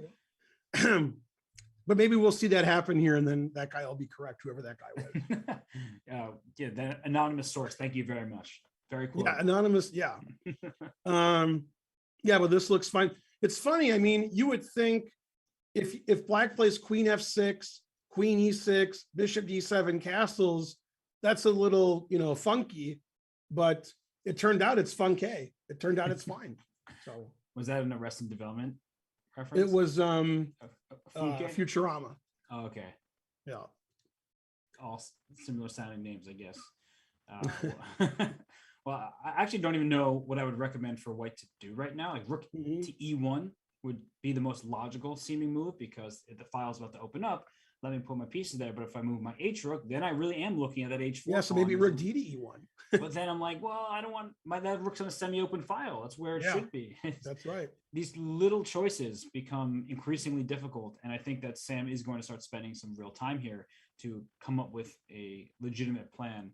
As you said, always move king b8 or king b1. At some point, maybe king b1. Now it doesn't really add to the position much. But it could be that if Sam doesn't like his position as far as having an advantage, he might find some moves that trade everything. Right. Because there's a lot of potential trading here. And knight d4 makes sense. Now that you mention it. If he trades forever, then he's not going to be worse. It'll just be equal. Very true. But yeah, I don't know what Sam's thinking. Like, man, I have a great position. Maybe he thinks differently than we do. Well, I was about to ask you, as we're talking about the way Sam might be thinking, when you play somebody who perhaps you haven't played them in classical chess much, but they had a match against each other, and Report beat him in the opening round of the St. Louis Rapid Blitz with the black pieces in the Rapid tournament. So does that weigh on you? Do you think Sam is thinking, well, I really want to beat this guy because he's beaten me in a head-to-head match and he just beat me in the Rapid event? Or do you think at this level they're able to just clear their heads and play the board? Probably in Sam's mind, he's like, well, that guy beat me, but it was Rapid and Blitz or whatever. This is slow chess. I'm white, so I'm not worried about that. Yeah, that's what I would think if I was Sam. Because Blitz and Rapid, that's not necessarily his game. Right, it's very level-headed, and I think that Sam would be the first to acknowledge that he's worked on it, but it's not his game. So classical is what his true strength. Also, that was very nice the way Rapport sacrificed a piece and got those pawns. Yeah, and the rapid and blitz, that was nice. It really was. And yeah, I know Sam has his work cut out for him, but his position for now is okay. Just no actual opening advantage from the white side, which is disappointing for a player like him. All right, where should we go next? I was thinking Dominguez Fiddler. Let's go there. Okay. Thinking's not my strong suit. Let's see. Did they do everything we ever said ever? 100%, yes. Yeah. I mean, unless this is wrong. Yeah. So this is the live position I have. Yeah, that's what I'm seeing as well. And Fiddler, yeah, that's right what we said all of that. So how do you think you thought Dominguez should play 93? Right. Which that seems right. And I wonder how Peter's going to respond to that move, because the knight's jumping into D5 is. This definitely seems like the right move. Yeah. I really would hate to trade and open up the F file and get rid of my bishop. No, that doesn't feel right. So what else could Dominguez be thinking about here? I mean, the H4 pawn is under attack. Like if Black has a free move, knight takes H4 is a problem, as it's not just a pawn. You're probably going to get checkmated in the near future after that. You could play B5. I don't know why you'd want to, but you could. And carve out the B4 square for your knight, perhaps? That'll stop that. It's true. Although maybe there's a piece sacrifice that we're not taking into account, where B5 you just take on H4 and go rah rah rah and deliver checkmate. Anything's possible. Yeah. Knight takes, knight back, H4. Yeah. Yeah, I think that it's in all likelihood after B5 the knight will jump away from C6. Yeah. But I think I'll play 93 though. That it does seem to be the best. But what is Fiddler's response to 93? Because clearly Dominguez sees something a little bit deeper in the position. Otherwise, he would play 93 instantly. It looks like a great move. Is Black just going to be able to castle kingside and say your H4 pawn is a permanent problem and I'm going to win it at some point? Yeah, but if that's the case, White can't really do anything about it now. Yeah, that's true. But sometimes we realize it too late and then we get stuck in our tracks and we're like, oh, right. Like now I'm seeing that that's a long-term problem that I'm not going to be able to solve. So how do I minimize the potential damage? But again, for the kids who are watching, if Black plays G5, H6, H5, G4, and then moves his knight around here, and we're like, yay, White's doing well. That's Black's doing well. That's not, we want to teach them that castling and developing all your pieces and not moving your queen early. So, Dominguez has to do it for the children. Won't somebody think of the children? Well, this is why I always say, do as I say, not as I do. This is a good illustration of that. Yeah, on Twitter, either today or yesterday, people were posting games where they made as many pawn moves as they could, not intentionally, just like 10 years ago at the beginning of the game. And Ginger GM was like, here's a game I played. I moved 13. I only moved pawns. And he was winning with Black. What? Yeah. Then somebody said, here's a game I played, that they were just posting that. Yeah. Because it's so silly. But, sometimes it happens. And this looks like that, honestly, right? It's how did this happen where Black just threw the pawns of the king side, didn't develop the queen side, and the king is still in the center. And yet we're sitting here debating. We're like, what does White do about this? Right. All right, so let's try to look at a few. So 93, I mean, that just seems, we keep talking about it. We might as well show it on the board. So 93, knight d5 is a big threat. So we can explain why knight takes h4 will not work is just knight to d5 and after queen d8. Well, actually, this is an important question.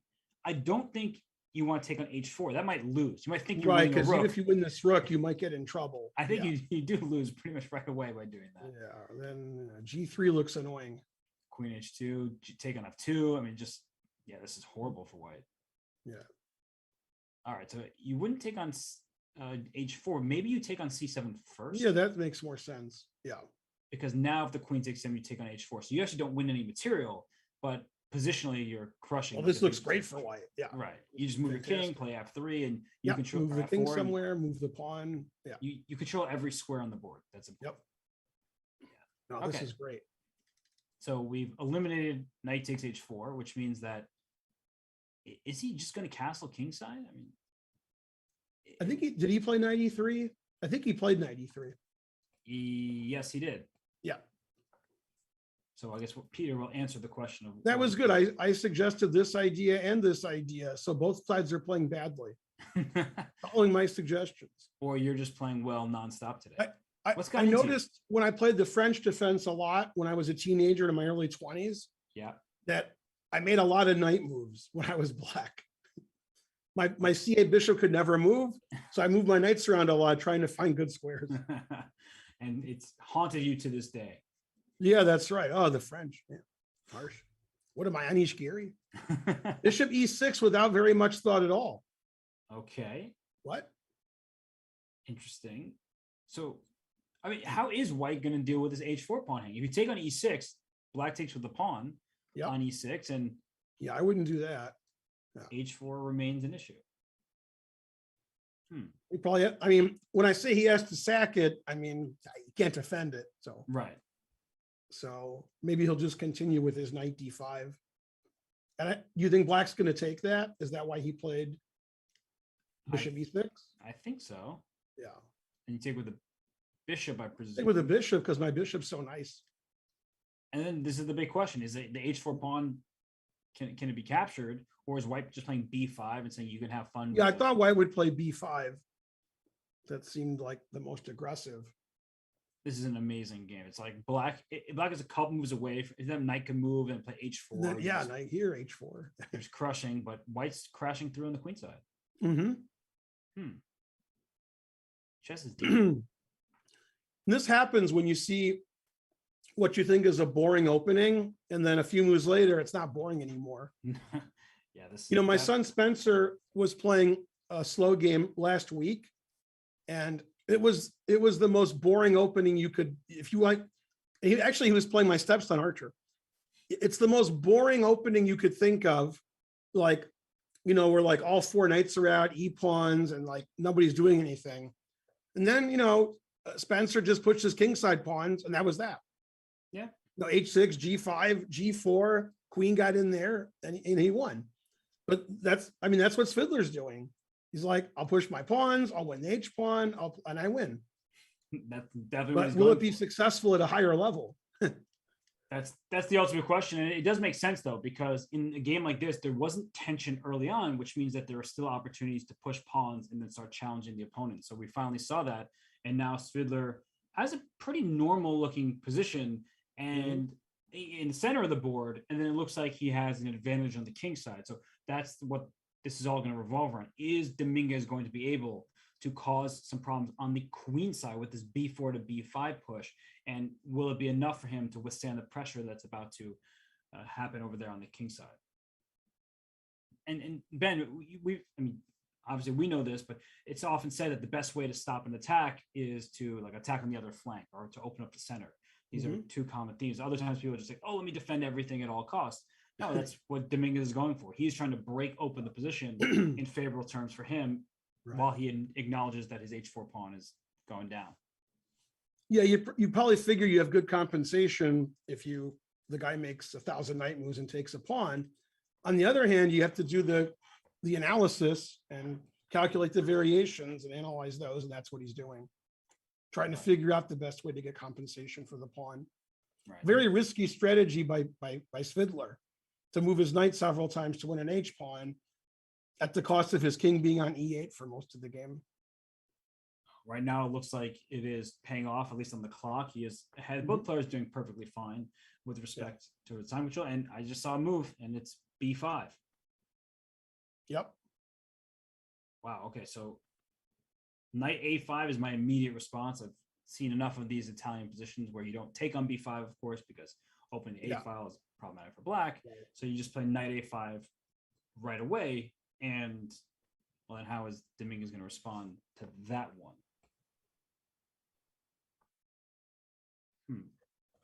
Yeah, that's a good question. I mean, this has to be the only move that he analyzed, because knight back here isn't scary at all. Taking is really good for white. This is the only move to me that makes any sense. And something that happens in these positions is white goes like D4, just blows the whole center up, and it's possible because both knights are protecting C4. You're not dropping. Right, it's distracting black from what he's doing over here. That's right. All this stuff happening. I'm confused, if I'm being honest. It's a very double-edged position there. Yeah, I can't guess where Black's king's going to go, if it's never going to castle or which side it's going to castle. I still don't know.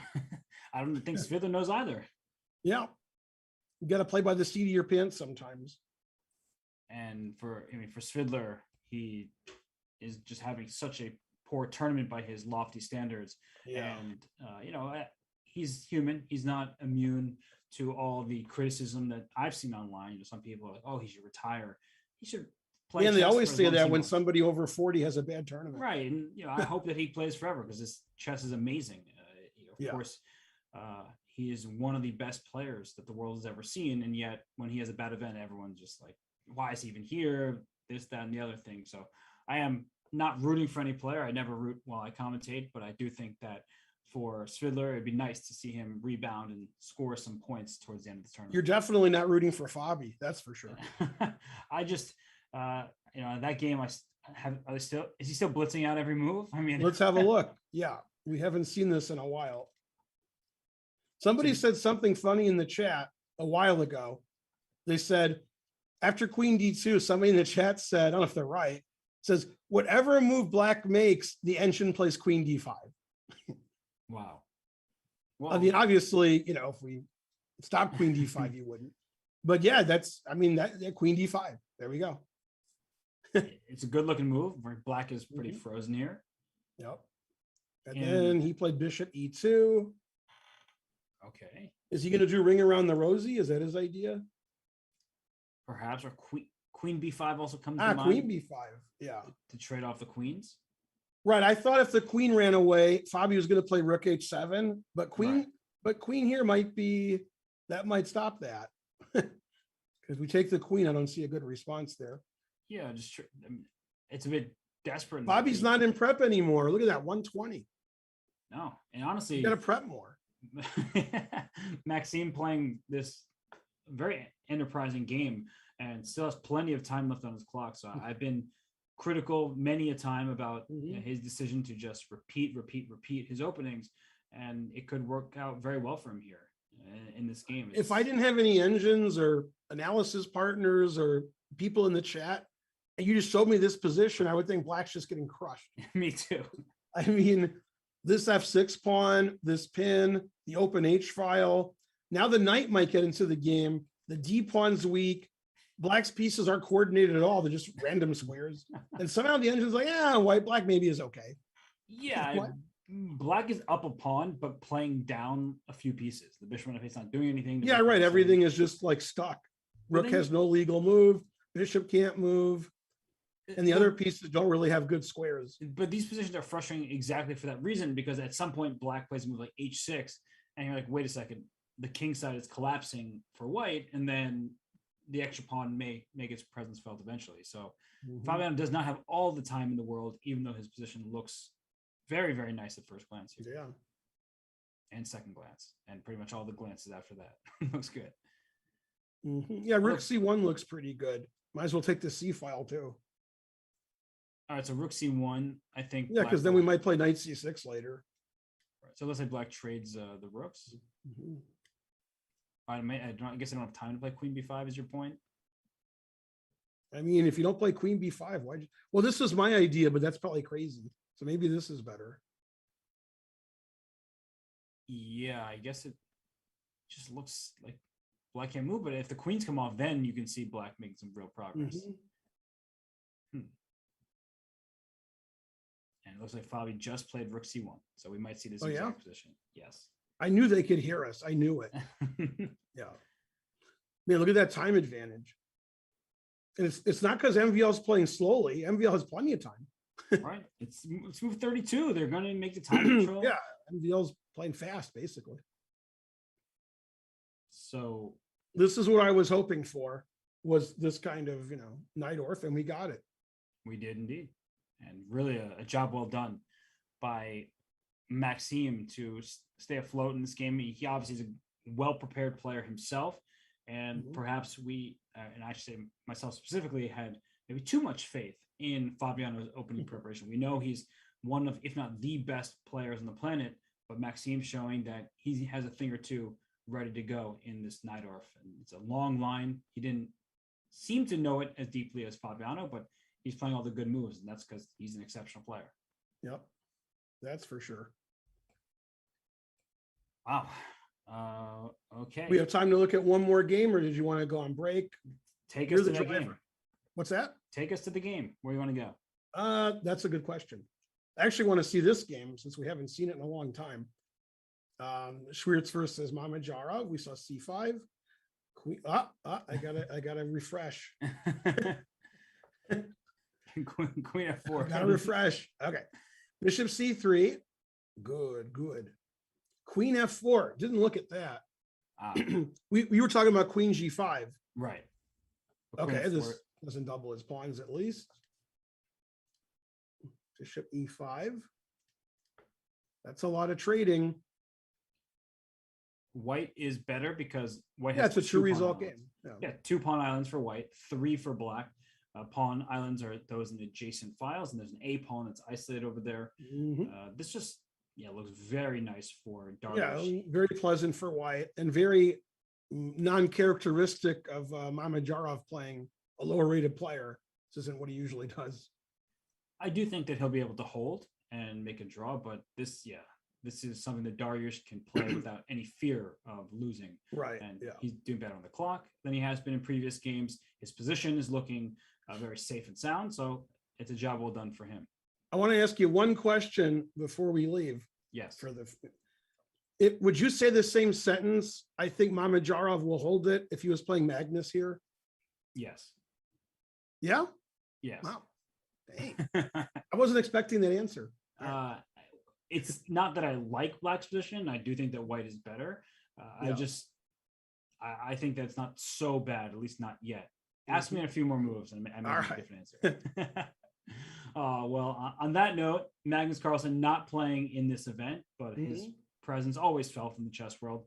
And you're going to have to enjoy the next few minutes and maybe a few moves without us, because we're going to take a quick break and return for more from the 6th round of the Sinquefield Cup.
if you want some friendly personal coaching, download the Dr. Wolf app for free today. I was just talking during the break with our producer. He downloaded the app. He says he likes it. What more do you need? So enjoy the Dr. Wolf app today. It is on iOS and Android for free. We're enjoying the chess at the Sinquefield Cup today. Ben, we still have 5 exciting games remaining. When we last left off, we were talking, will Dariush be able to press Mamedyarov, or will Mamedyarov hold? I think that Mamedyarov has a good chance of surviving that game. Not too much pressure. But what about the other 4? Yeah, this is the game I wanted to look at now. Jeffrey versus Wesley. It was Jeffrey's turn here, and we were wondering whether bishop a6 or bishop f5. And he played bishop a6, rook to d8, knight c4. And Wesley's thinking about it. But yeah, it seems like white's just better. Yeah, I don't think that black can claim a stronghold really in any square. The d5 Black's square, really, like, not cramped, but it's like, I guess cramped. It's just black has to move the piece. White's pieces have a lot of squares. Black just can't move anywhere. right? And the d5 square was a square that was under black's control, but now because the pawn's on e5 and the knight on f6 is pinned, rook takes d5 becomes a threat. Really the one square that black has good control over is c5. But now that the bishop is on a6, you mentioned how after a3, black may want to play a5. Well, there's a bishop on a6, so you can't play a5. So perhaps a3 is a new and annoying threat that black's going to struggle to deal with, because b4 actually traps the bishop on c5. No, this just seems like very pleasant position for white. This is like how Magnus does it and how Carlsen used to do it. I mean, the other way around. No, how Magnus does it and Karpov used to do it. I confuse Karpov and Carlsen. Well, although I guess Karpov's still doing it. If you saw that Blitz tournament he played in, he was like, amazing. What? Yeah, he crushed Karyakin in the game. Yeah, he not only beat Karyakin, he beat Esipenko too. I was like, wait, what? Yeah, there was a Blitz tournament and Karpov got 7.5 out of 14, which was way more points than Esipenko or Karyakin got. Really strong tournament. It was, yeah. Nepo played Grishuk. Yeah, that's how Karpov still does it. He's great. Yeah. And well, here in this position, so I mentioned of a3, but because you mentioned Karpov, he would make some move like, there's these simple pawn moves, but he often made these really interesting piece moves. So I could see him making like a move like bishop h4. That's what I was thinking when you said it. Yeah. It's not the move that I would play a3 here. I've said that already, but you mentioned Karpov. He is the absolute king of making moves that you wouldn't quite expect, but then you're like, I see what you're doing. When Karpov played a match in St. Louis against Yasser, they played slow and then they played blitz. And the slow was tied, and in the blitz, Karpov ran over Yasser. This was maybe, I don't know, 5 or 6 years ago. I'm sure we can look it up and I'll be wrong. But when I took them out to dinner and we were talking about, I had the gall to ask Karpov, why does somebody get worse when they get older like you? Like, why aren't you still like the best? Like, what happens?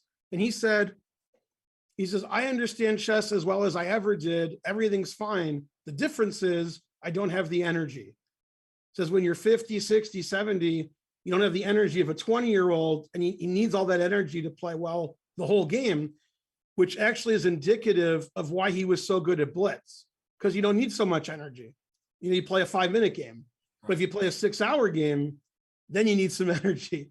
And it actually, blitz chess reminds me of bridge, because I play bridge also. Bridge hands last like 5 minutes. Right. So because of that, a lot of the older players are still just as good. They don't get exhausted playing a hand for 5 minutes, especially when 1 out of 4 times they're not even playing the hand. They're what's called the dummy. So blitz chess is like that. I think a lot of the top players can still play pretty good blitz chess, but if you ask them to play 4.5 hours a day every single day and prepare 5 hours for each game, they're like, well, wait a minute. No, I don't want to do that. Extremely taxing. It's why we've read articles like in ESPN talking about the routines of these top players and how much physical exercise they get in addition to all the preparation and the chess specific stuff. And it's really challenging to play in these grueling events for the players. They just get drained. Yeah, and Jeffrey's, I think, still 20, so you got to have more energy than the other players. And again, that could explain why Svidler's not having the best tournament. So Possibly. not the youngest. Yeah. Nope. But the still, oldest. he can play great chess. Yeah, for sure. He's the oldest player in the field, but still one of the top players in the world. And we look forward to better results for him. And I'm sure he just, at this point, wants to get this tournament over with. Nobody enjoys being in the mix of a tournament that still has 4 rounds to go when you're in last place, but he fights every single contest.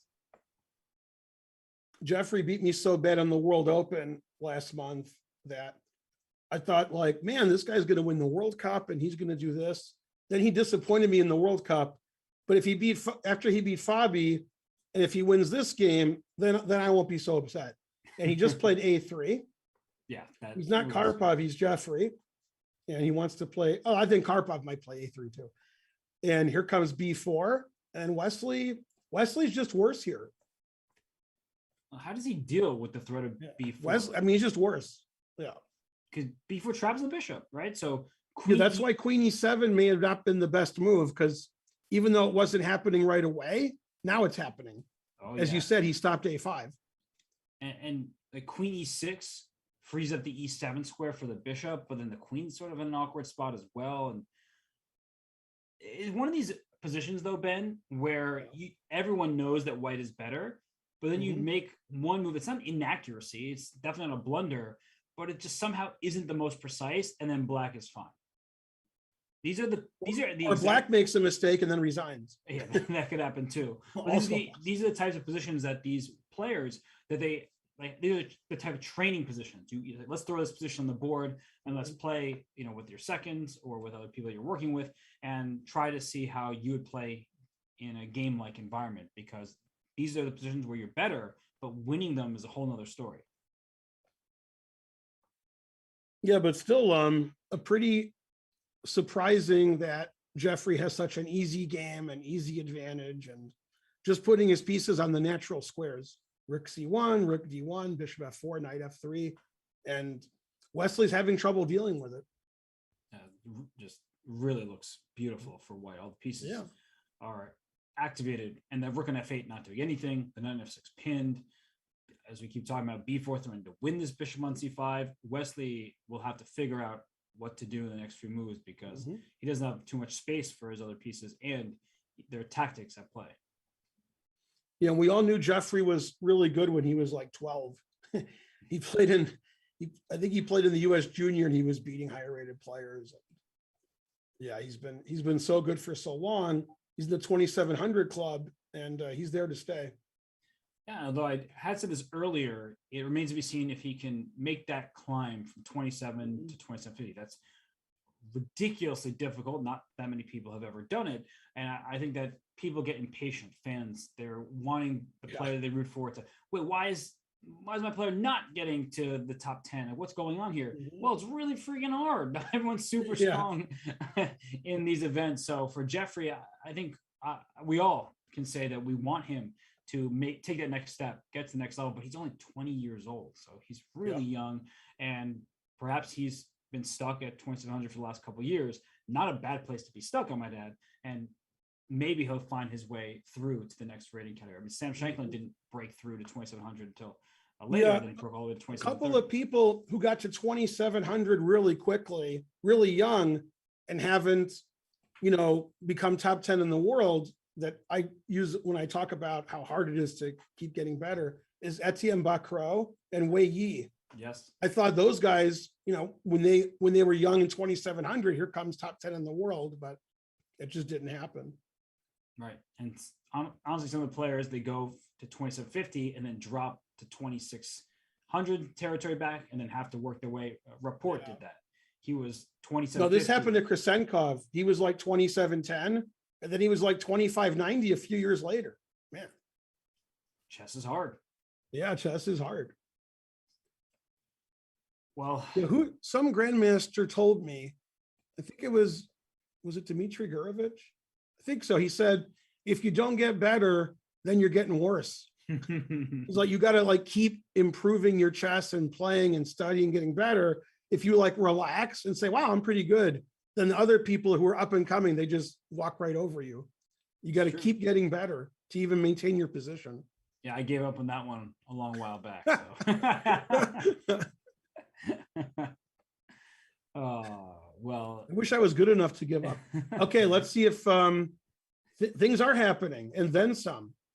They traded rooks on C1, and you were mentioning H6, and MVL played H5.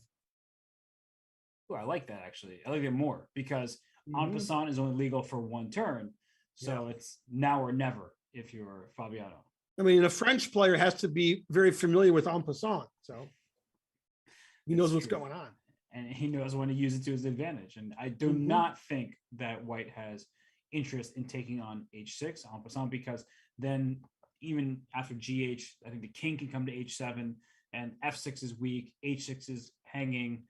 That's probably going to cost you both of your kingside pawns. Right. This looks fine for now. Yeah, now this looks fine for black. It's also hard to leave that pawn though, right, Ben? Because that's a pass pawn. That pawn's strong. Yeah.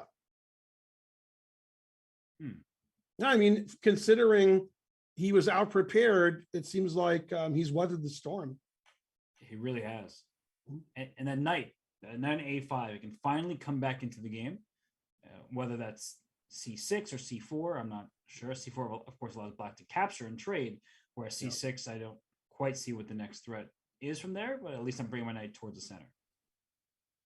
I'd still prefer to have white here because this F6 pawn is so nice, and yes, pawns are so weak. But yeah, I mean, if we trade enough things, this pawn's going to get dangerous. So it's not easy to play. But yeah, Fabi has a lot more time. He won't get into time trouble. So that would be a problem for him sometimes. But here it looks like his time situation's okay, but maybe his position isn't as good as we said it was. Yeah, and he also is a great calculator. That's one of the things he's best known for, is like with concrete calculation. Yeah, both of these guys. Both of them. I believe that two of the best in the world for sure. This is a heavyweight matchup, yeah. So I do side with you, Ben, that it feels like white's position is a bit easier to play, in the sense that with queens on the board and the black king still feeling a little bit iffy, there could be some problems with black's setup. But if those queens come off the board, that H pawn will try to become a new queen. Yeah, put it in H. Yeah, here and right. That pawn's running. There's problems for white also. That's very, very true. So Fabiano will have a lot to figure out. We got some updates in this game. There's been some trading. Okay, so F5 was played. And Sam played Queen D2 again, his favorite move, unpinning. And then he didn't take back right away. He played Rook E1. Seems fine. Queen G6, Rook takes. A6. And Sam finally made up for his F3 move. Always play Bishop F1. Nice. Yeah. I don't know, I sort of like black here. I do too. Although one thing that can happen if you're not careful is watch out for an attack on the queen side, or where the kings are, because white's king is very safe. That bishop on F1 aiming at A6, if you're not careful, that move can hit you when you're not paying attention, and then your king gets ripped open. Now, I don't know if you're old enough to remember Ilya Gurevich. No, I never met Ilya, but I know the name. Yeah, he was he's actually world junior champion. And I played with him in a few junior tournaments and in the New York Open. And, he was probably a little bit younger than me, maybe 4 or 5 years younger than me. And one thing that he told me, and I think he's right. I don't know why he's right, but I think he's right. He said, if both sides have 6 pawns, 4 and 2 is better than 3 and 3. And I said, okay, he's better than me. I'm like, all right. So we got 4 here and 2 here, and white has 3 and 3. So Ilya says black has the better pawn structure. Well, how can we disagree with Ilya? Right. And I think maybe because you have a center pawn, the other guy doesn't. There's no center pawns. Right. That's true. And black has great control of the center. Yeah. His pawn on H4. It may not seem like a big deal, but the G3 square, the knight can go to F5, maybe to G3 if you're not looking too carefully. Bishop can come to F5, of course, to start with. And maybe even the queen comes to G3 if the H4 pawn loses defender, and I'll try to win it. Yeah, it's a very strange position. because Yeah. h4 was played, but now it doesn't seem like it has any purpose. Both sides castle a queen side. Sam's moved his queen to e2, e3, d2, d2 again. Bishop b5 back to f1. And it seems like black is just fine here. Yeah, I don't do think like the black's player has position. any problems. But a few rounds ago, I thought Mamajarov had no problems against Sam, and then Sam just outplayed him and beat him easily. It was weird. So these Well, things happen. Speaking of outplayed and Mamajarov, I see a Fischer Bishop in that game. So Whoa. What's going on here? Wait a minute. it's just strictly calculation by Mamajarov. Yeah. Stealing the pawn because he can, and Bishop then takes. extricating his bishop right after. Hey, if you played Rick D1 and you were white, would you spend some time analyzing Bishop H? You'd be like, ridiculous. I would dismiss it immediately. Right. I would just think, yeah. And then if they do it, I'm like, what? That's Mamajarov. Yes. Right. So B3, D5, he wants to get C4 in and save his bishop. Very suspicious. I don't think there's any way that white can avoid it because Yeah, black the engine plays Bishop F1. Good engine. Yeah. well, and after C4, Then I think B4. oh my, that's actually beautiful. Yeah, always play Bishop F1. Yeah. Well, that's a really wonderful line. Mm-hmm. Man, Mamajarov played Bishop takes A2. Wow. That shows either lots of guts or lots of not being objective. I think he was objective. I think he calculated through and saw. I think the other reason he played Bishop A2 is he probably said, man, my position is bad. Yes. So that he might be bailing out with like, yeah, this is fine. I can draw now. Because, this looks like he got 2 weak pawns for nothing. Yeah, some people would consider bishop takes A2 too risky, but it's often the case where not taking the risk is the riskiest move of all, because you just get in this passive position where white has a free hand, and then it becomes hard to defend everything. So bishop takes A2, well spotted and calculated by Mamajarov, and with the move C4 next, it does seem like the bishop is coming out. I actually like this bishop F1 move. It's a really great idea for Well white. said, well said. Yeah, you got to risk it to get the biscuit. Exactly. Yeah, when Fischer played Bishop takes H2, he didn't think his position was bad. He just thought that move was good. And sometimes when you have two choices and one seems risky, like Bishop A2, the alternative is actually riskier because your position is just bad. Yes. So now he went from bad to confusing. Confusing is better than bad. But I guess Mamajarov's not confused because he's Mamajarov. Exactly. But yeah, I wonder if he looked at Bishop F1 here. He only looked at forcing with like Rook A1, which C4 seems to be fine. Right.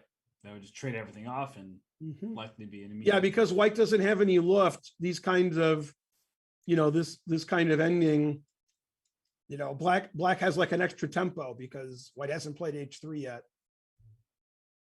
So I could probably just play something like Rook B8 and should be Just- relatively straightforward for these two top players to show the balance. And I think Bishop F1 is important though, because so C4, you mentioned B4 for white, that black, I think, is forced after that to make the move pawn to C3 to free the bishop, because otherwise Rook A1, as you've highlighted, traps the bishop in its place. Oh, but now you could go here. And now what do? Do we take on C4? Take on A7 afterwards? looks good. I mean, I still don't like my back rank issue. I don't like it. I don't like it either. I don't want to have these back rank issues. Need some tissues for those back. I mean, I'd rather have white here, but maybe white's not winning. Right. These could be a rook endgame that's just holding for. Yeah, black. probably it should be a draw. No. Indeed. Yeah, if only it was funny because there was a game in a previous round where that was the reason why somebody won, is one person had luft and one did not. And I think white had luft and black hadn't played H6. And that was the cause of all his problems. Everything was back rank mate, so he had to play differently than you normally would. Yeah, with white not having any luft on it seems like black should be able to draw this. I mean, black's still a pawn up. Right. And so if I can combine threatening back rank mate with winning the C pawn, or even winning the B pawn should probably be a draw. Well, it looks like you went bishop B5 to the bishop F1. So not following your mantra of always B5. retreating. Boo, boo. That makes sense too. You still want to play rook here. You still want to play bishop C6 as well. Bishop C6, that's annoying. Very annoying. Yeah. Well, C4 probably is still the idea that black has to go for. No, I think bishop takes A2 is engine approved. Wow. Well spotted. And I wonder if Schwiertz is thinking, I was better this game, but I really didn't look at bishop takes A2, and he's like mad at himself. It happens, right? Just when you overlook. Yeah, this is just going to be a draw now. Completely agreed. We're just going to trade everything. What?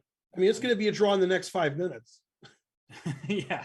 You're just going to trade everything and agree to a draw.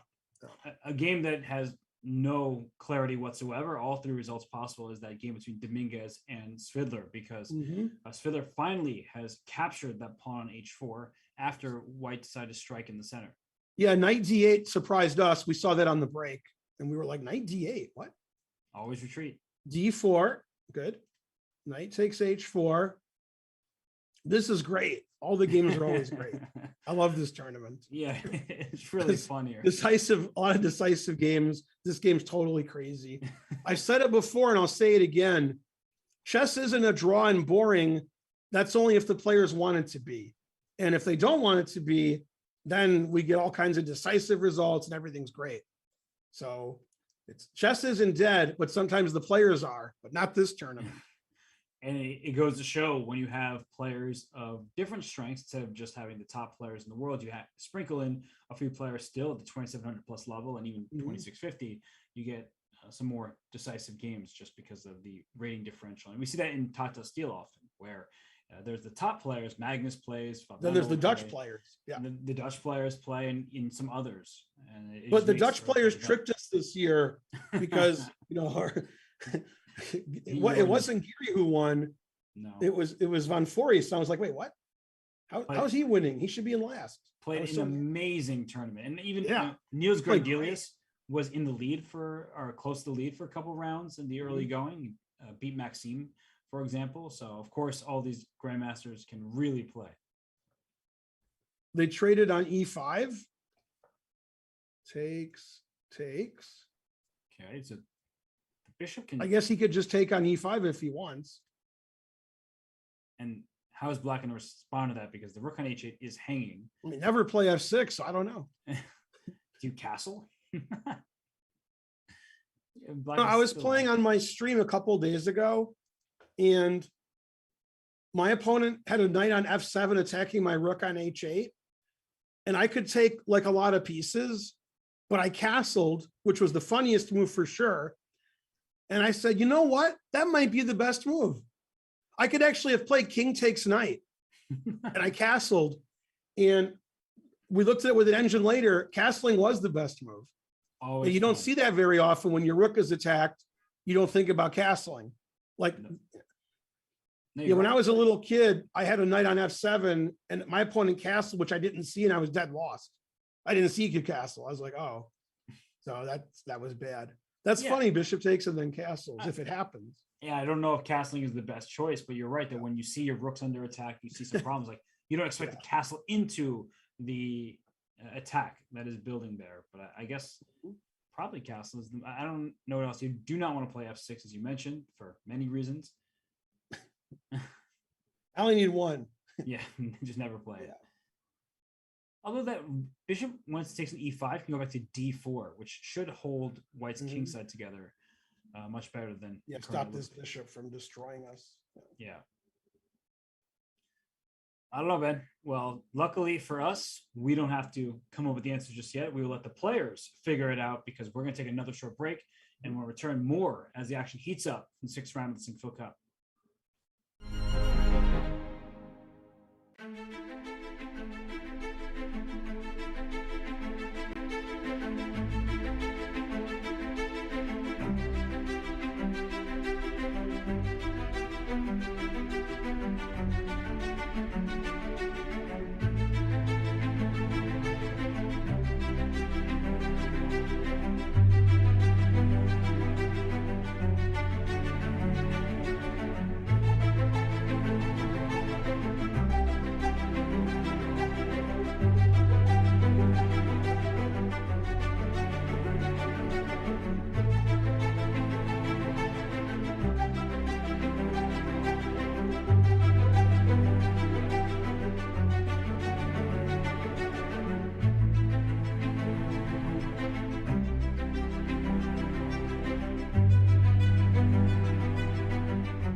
I think everybody would recognize that face on screen because that is Daniel Naroditsky, who's taking part in the Blitz Coin Invitational.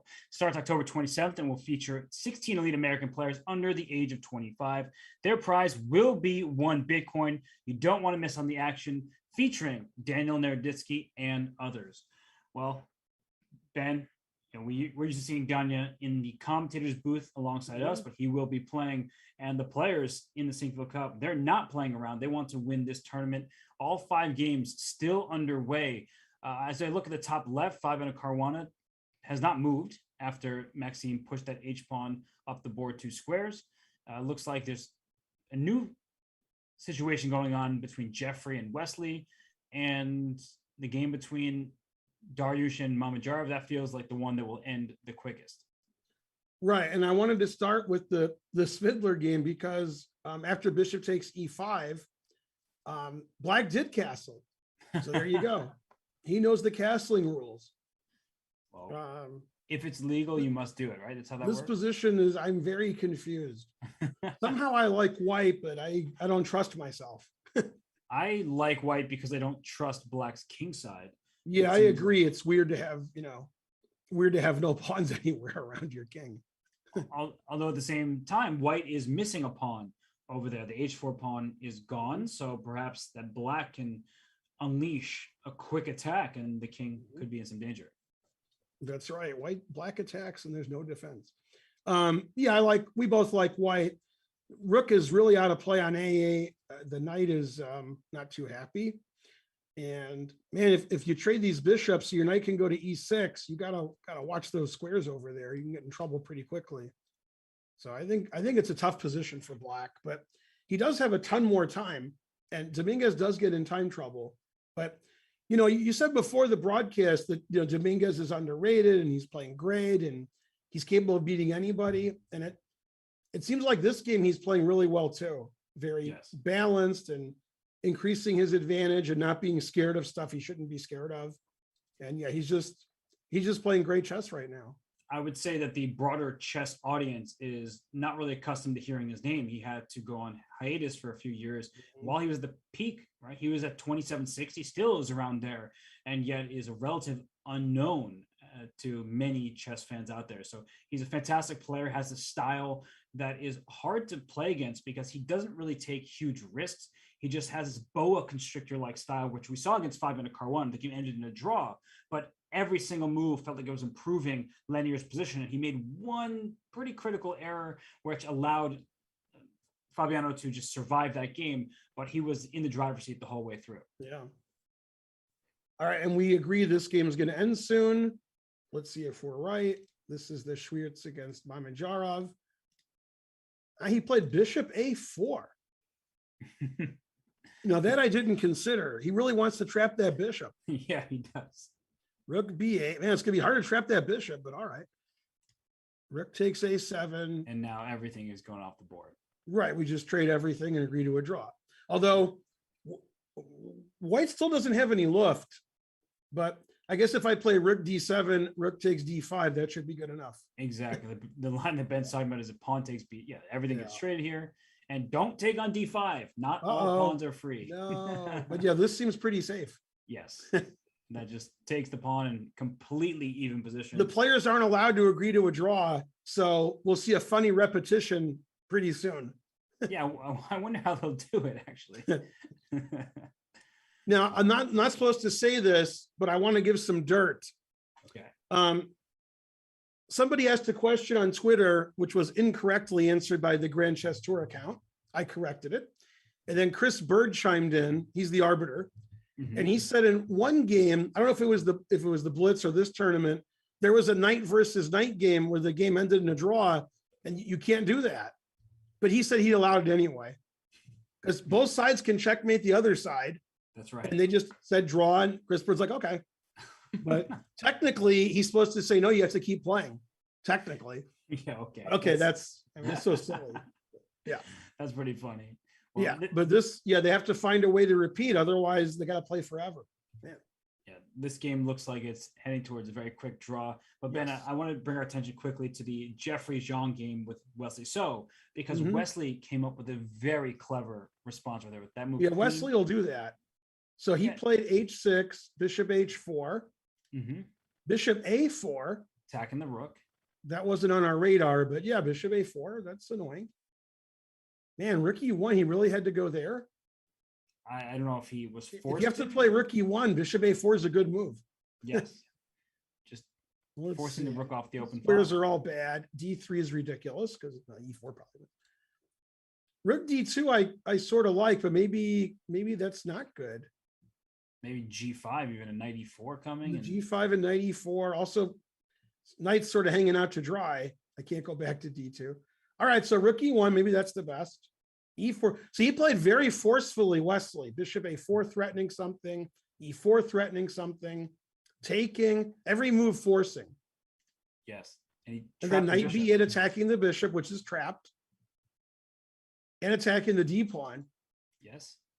Man, no wonder Wesley wins every game at the tournament. Not so bad. Knight e3, defending this. Knight's on a good square. Seems good. And I love that move. Seven. Because bishop takes f6 looks like it just crushes black and shatters But- the structure. But there's a big threat. Yeah, that's the one. Man, the queen has nowhere to go. It's pretty sad. Mm-hmm. That's a very unique way to get out of a pin. Man, but I mean, every move was like a capture or an attack on a piece, very forcing. And, it's like he doesn't have any problems anymore. He's threatening to win in one move. This pawn's isolated and weak. The knight can go. Yeah, Wesley's good. I think the most impressive part about all this is queen d7. Once you have the position in front of you, you can see that queen d7 move quite easily. But he had to visualize that when he pushed his pawn to e4. That was a very committal decision, as you said, all forcing. But if it doesn't work out the way that you want it to, then you could just be in big trouble. But now we get here and the pin is gone. The queen is about to be trapped if you're not careful. That's white's queen on a6. And if you drop the queen back, say to somewhere, I think the bishop still is coming to b5, and I guess g5 will have to be played for black at some point. And that doesn't look the He safest. played queen c4. Yeah, it doesn't look the safest, honestly, Ben. I'm still a little bit concerned about black's setup. Yeah, it seems like white still has pressure. But it's opposite bishops, isolated pawn. I think this is better for Wesley than it was, but he probably still has some problems to solve. And namely the threat of bishop takes. Yeah, he doesn't want his pawn structure ruined, but sometimes, you got to do what you got to do. Because g5 is not particularly appealing either. Yeah. I mean, he may just let it happen and try to use the pawns to his advantage, but that looks really dangerous. Like this way, put the rook. You don't get to move, just me. Yeah. And then, It's a good form of chess. Exactly. Yeah. I think I would end up playing g5 for black. Mainly out of concern of just the forcing nature. Can I take the? Oh no, you have bishop e5. I was looking at this variation, but I guess bishop e5 is annoying. Yeah, that's a bit of a problem. Very annoying. You see that often in the Spanish, right? When the knight tries to take pawn e4 and there's bishop d5 like this. So queen c4, and Wesley's still thinking. All right. Did Fabiano move yet against h5? I don't have any moves. Did he I don't have move? any moves either. All right, so he's thought over 30 minutes here. Wow. Could this be, after all I've said today, could this be misguided preparation from Fabiano? I have to write a letter of apology to MVL, but I'll have to write it in French. That way, you know, he'll say like, this is all gibberish. What are you doing? I got to make my Bacro joke with MVL. And he said, no, it's okay. I like bad jokes. Oh man, I can't believe Etienne has to watch his back row. Oh, uh-oh. Yeah, now you're really throwing them all out there, aren't you? Man, h5, and then you have to decide, you know, this pawn's strong and king has this shelter. If you take, that sort of ruins the structure for white. That's why there's a 30-minute thing. How much more time do you think Fabiano's going to spend? Forever. Yeah. He will never move from this position. Maybe. I mean, I wouldn't be surprised if he thought an hour. That's Fabi for you. It also, I mean, I was joking about never making a move. All your pieces look like they're on pretty good squares, except for that knight on a5, which is why my attention is drawn. But even deciding, do I play knight c4 or knight c6? That's not an easy choice to make here. How shocked would you be if he takes on Poisson? Oh, no chance. No chance? Okay. No chance. I'll remember that. There's no way he takes that. It just looks like it ruins your game completely. It does, but I'm afraid of this H pawn later. I'm very afraid. Are you not afraid of the G pawn that will probably do the same thing? And no, I understand. I don't like it. But, you know. A lot of times when you think for 30, 40, 50 minutes, you play a bad move because you're just, you know, you're questioning yourself and you really shouldn't take that long on a move. And by the time he makes it, maybe he'll forget that en passant is possible. That's right. He'll be like, wait, I could still do it. You only get one move to do it. It's the same move. I don't know. Yeah. Oh, man. Wow. Actually, to be honest, it's very disconcerting to me when my opponent thinks like 30, 40 minutes on a move. It's like, am I still playing a chess game? I'm sitting here and then even I walk around, nobody ever moves. And I'm like, what? Yeah. I like forget sort of like the flow of the game because it's strange that the game stops for a long time. I'm with you completely because, you know, for the last while, it's been Maxime on the clock thinking nonstop. So he's been in that flow, trying to assess every single part of the board. And now in these tournaments, you're often walking around, grabbing some water. You can only sit without doing anything for so long. And so you're like sitting there for 20 minutes, like, okay, I've thought about everything I want to think about. Let me go get some water. Okay, I should probably think about my game again.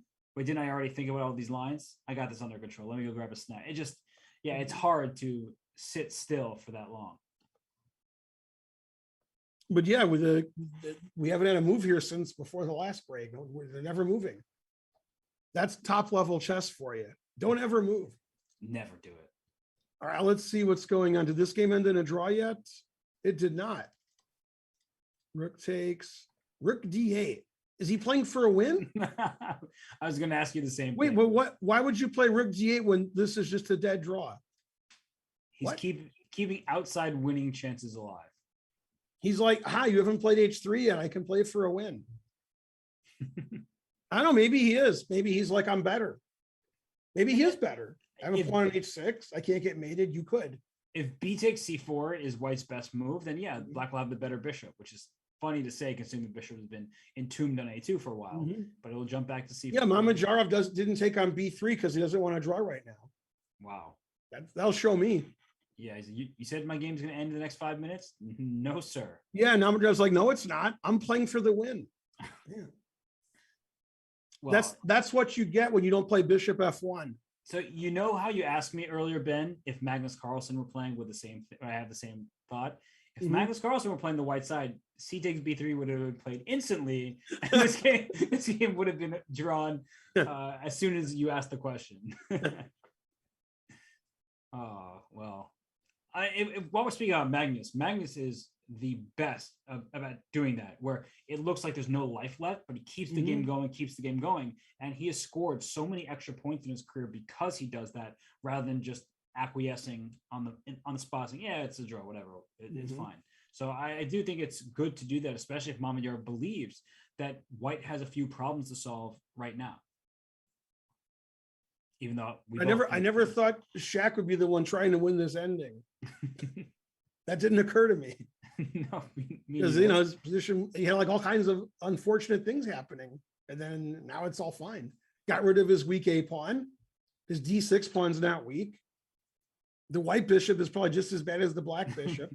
And as I've said many times, black has lift and white doesn't. Right. So black's fine. Well, maybe he's taking the trajectory into account that he's on the upswing and his opponent has been sort of floundering a bit. He takes C4 was played. Yeah, it's clear that this should be a draw, but for whatever reason, Mamadou just keeping faint hope alive. He's showing who the boss is. He's like, we'll draw when I want to. Yes. Yeah, but Spirits isn't going to lose this, so this is going to be a draw. Yes, agreed. It should definitely be a draw. Yeah. All right, what else? We liked the way the position was going for report from the last break. He played bishop F1, rook HE8, doubled up, knight F5, bishop D3. While Sam's trying every square out with that bishop to see which one he likes. Rook takes, bishop takes. Wow, that bishop really goes to every square. And he played H5, rook E8, and Sam's thinking. Doesn't it seem like black just has amazing control over most of the board right now? Yeah, this seems really good for black. Yeah, the bishop's pinned. These pawns are, not very cohesive. The knight has E5, this knight has H4. We're controlling like every square. Obviously, black's not winning, but it's more pleasant here to play black. One issue for black, it's not much of an issue, is that you almost want to share the G3 square for your knight and queen. Because the H5 pawn becomes a target, but it's hard to maneuver. As soon as that queen goes away, then white can push that pawn in G4, for example, which loosens F3 up, but makes H5 feel safer. So these kind of things need to be taken into account.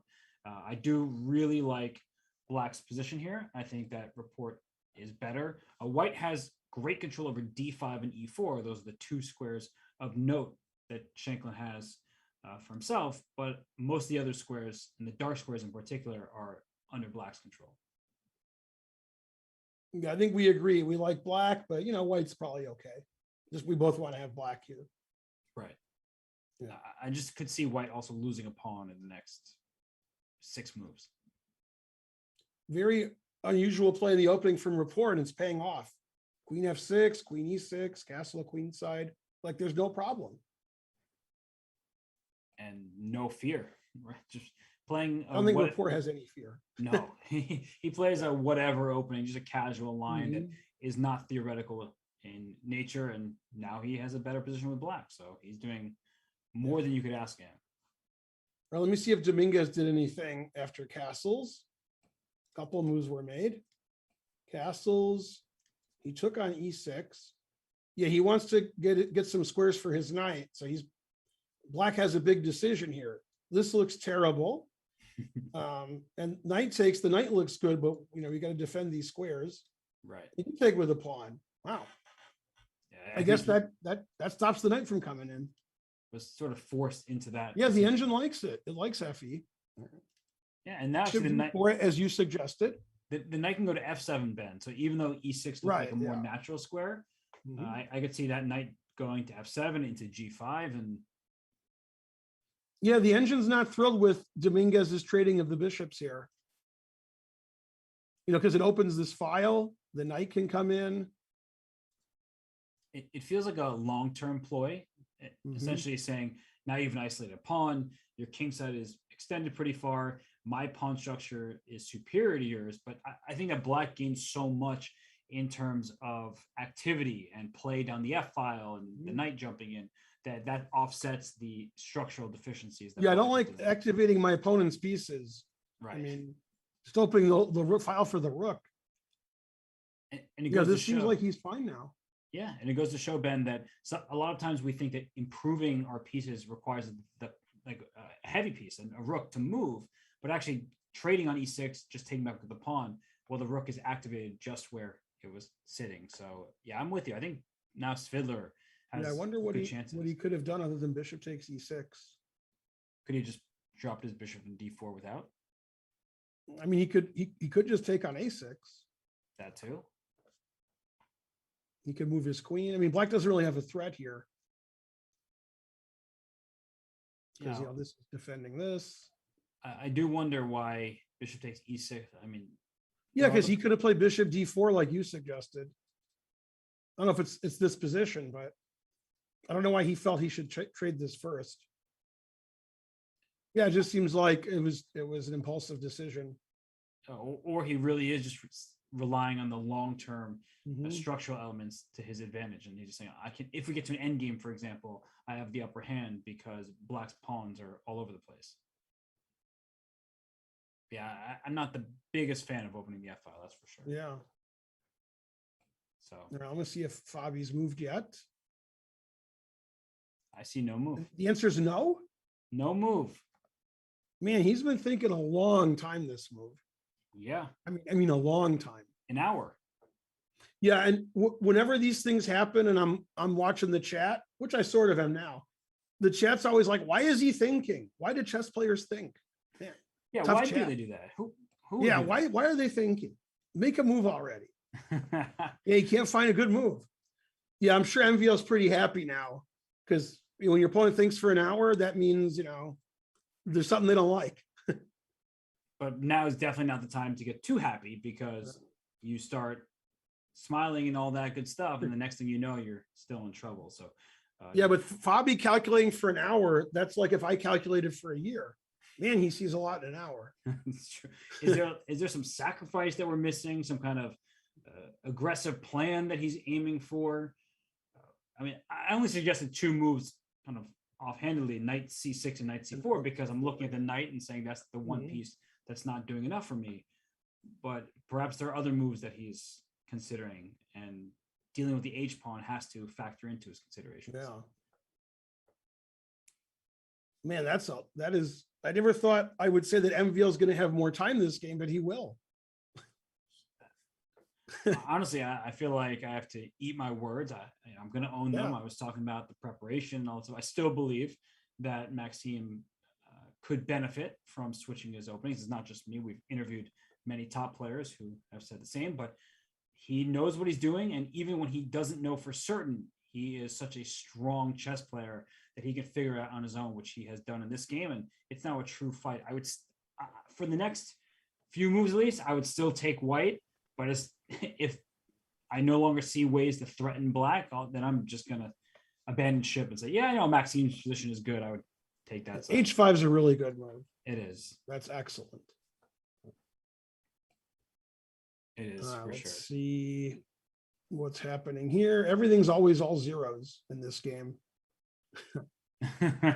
White has a threat. Oh, white played H3. Very good. That's big news. Breaking news, in fact. This position seems pretty drawn. Yeah, and rook b8 was played. So will we see bishop b3 and then? I mean, yeah, every move draws.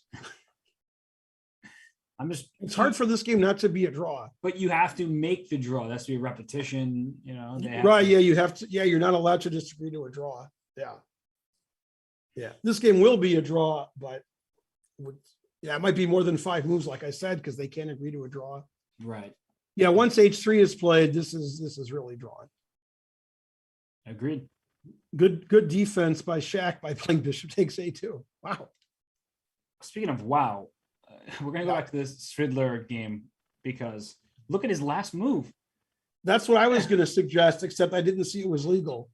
E5. Oh my God. Like, black's pawn structure is so bizarre.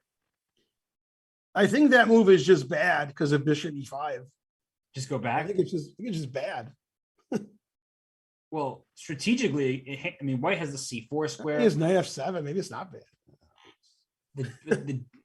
Oh my gosh. It looks so silly to play that with your bishop on A7. and white can take en passant here, but B takes C6, then we can figure out what to do with the knight on D8. The knight will just hop back in and take on C6. So wow, C5. Man, Svidler's playing very enterprising chess this round. I like it. He's like, all right, I can't win the tournament. I can't come in second. Let's have fun. Let's play interesting. Yeah. I'm enjoying this because like, even bishop E5, which you were pointing out, you just go right back to the square you came from, but you have new squares to infiltrate. The knight comes to F7 with tempo against the bishop on E5. And is that bishop really going back to G3 where it started? You imagine Sam's bishop. This bishop really went all over the place. It went G5, H4, G3, E5. Yeah, I guess E4. if things go south, he can just play bishop B8 and trade the bishops. Right. Or he could sack a pawn with C4. That bishop's not dead. No. Yeah, that's not a sting bishop. That's bishop still okay. Well played. Well, just what a crazy game this has been. A lot of fun. Some unique ideas by Svidler, who's also well up on clock. These games are heating up. Not so much time before the time control. So we are going to take a break now. That way we can continue our coverage heading into the time travel and getting to move forward. So stay tuned, everybody. We'll be right back for more from the 2021 Sinquefield Cup.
Well, it's sweater weather in somebody's neighborhood, and that is the best seller from the Chess.com merch store. Go to go.chess.com/merch so you can buy that sweater, which I don't know why people buy, or any of the other t-shirts and items because you will want to join in on the fun. But Ben, I mean, that sweater, I can't get over it. I don't know how that's number one. Well, it wouldn't be number one here in Atlanta where it's 90 degrees every single day, including today. It's supposed to be 93 tomorrow. So wow, the truth hurts. That's But okay, my whole life I lived, in the northern climate, so it's very nice in the winter. Okay, we had the repetition and the game ended. Schwiertz versus Mamedyarov. Bishop b3 was played, and the players quickly found a way to repeat. Always repeat. And this is how they did it. This is how they did it. I kind of Okay, wish and that now White, Chris Bird can't stop them from drawing. I kind of wish that White had gone king g3, so they repeated with the kings rather than with the rook. Oh, king g3, king g7. Yeah. Well, he's not one of the top 10 players in the world. He doesn't know how this happened. He's never played in a tournament where you can never offer a draw. So It's true. He's new to this repeating stuff. All right, so that game was, Schwiertz looked better, and Mamedyarov easily drew by playing, I guess, the brilliant bishop takes a2. It's brilliant because who would think of that? Mamedyarov, that's who. He is a unique chess brain, that's for sure. And Fabi did move, confusing the audience. After thinking close to an hour, at least, he played knight c4. And now it's MVL's turn not to move. Well, it was a huge decision for Fabiano because it was the one piece that we were focused on. It was offside on the A file, could centralize itself and attack more things. For example, right now d6 is under attack, so Black needs to take care of it. And bishop takes c4, I would say, is the most natural looking response, getting rid of a piece that's threatening your pawn. But without that bishop, it seems like most of Black's activity goes out the window as well. So he has. See, I know they hear us, Robert. He just played it. He has in fact snapped off that knight, but I'm looking across the board here, and that bishop seemed like it was going to help the H pawn. Now the H pawn can start running, but if it runs too far, then it becomes a target rather than an asset. So right now it's protected by another pawn. That's where it wants to be, but it also wants to go promote. So those decisions, those sort of choices, are at odds with one another. So they did trade. And yeah, the engine says this is equal. Chess is always equal. I'm not sure which side I would want. I guess still white. I mean, so many weak pawns. Yeah, and Black is still up a pawn if I'm counting right now. And well, I'm trying to think what Black's move is here. You can push the H pawn, seems a bit risky with that queen on d5. We mentioned queen b5 as an idea earlier. That's still a possibility right now because, well, actually, I mean, this is still a game. This is still like interesting. All three results are still possible. I'm trying to figure out, Ben, sometimes you think, oh, I'm up a pawn, let me just try to trade queens. But then you see the resulting position and you're like, wait, I'm up a pawn, but my position is bad because Black can hardly move. So I'm actually not completely sold that queen You're b5, thinking about this variation? something like that, or King h7's forced? Or maybe rook d. Can you go rook c8 first instead of trading queens? That way we don't fix the okay. And that way you can't go king h7. Right. Oh, that's a good idea. And if you take on d5, white keeps that pawn d6 as a target, a6 and a4 are weak. Perhaps that king can just run into the center for white. And it seems like even though the queens are out, Black still struggles to move. I mean, this bishop's dead. Yeah. Wow, that actually, is that just like when I know you're going to think I'm kidding, but yeah. I wonder if Black could play here and then try to play bishop h6. You have to bishop h6. White could just play bishop d2 if he wants to keep the bishop trapped. Otherwise, Black gets a lot of passed pawns. That's true. That's amazing. And the pawns are all hanging. So. Oh gosh, if that's your response to bishop h6. No, here's my. This is already good for white, but I want to see what the engine suggests here. What does it say? Yeah, taking is better. Bishop d2 is good for white, but this is plus 1,000 for some reason. I thought all your pawns were hanging and I was queening. The engine's like laughing and laughing. All right. Black's pawns are hanging too. Yeah, the problem is, if you trade queens, then this bishop, I mean, Maybe that bishop's just dead for the rest of the game. Truth hurts. It just sits here. Wow, that's a problem. It seems like it should be really bad, but the engine thinks it's okay. But it seems like it should be really bad. Yeah, bad. Yeah. Somehow it could have been okay. This. Yeah, the pawn I think is stronger when there's queens on the board because we can sort of shepherd that, and the queen could take the G pawn, then our bishop's going to get out eventually. And is there a future where black plays king h8, rook h7? Just you always want your rook behind a passed pawn. That's right. Yeah. Wow, this is so this bishop's just unbelievably bad, but we got a passed H pawn. The white's pawns are all blocked, can't move any pawns. This is defended, and this guy could be good. And if white's best idea is to spend all of his time stopping the H pawn, then maybe black's okay. Yeah, you can't team up on it. That's the worst part for white. Is it looks like you could bring your rook to the H file and try to get your queen over there as well. But if the queen moves, then that rook is free to leave F7 over to H7. So that's right. If the queen's not pinning the rook, I have rook H7, and sometimes I could even play D5. Oh wow! So you got to that queen looks really good on D5. It's stopping everything, but it's not stopping this. No. And that's actually a bit scary. Yeah, this is why I prefer not playing. It's too hard. It's too hard. Come on. I agree. I want easy.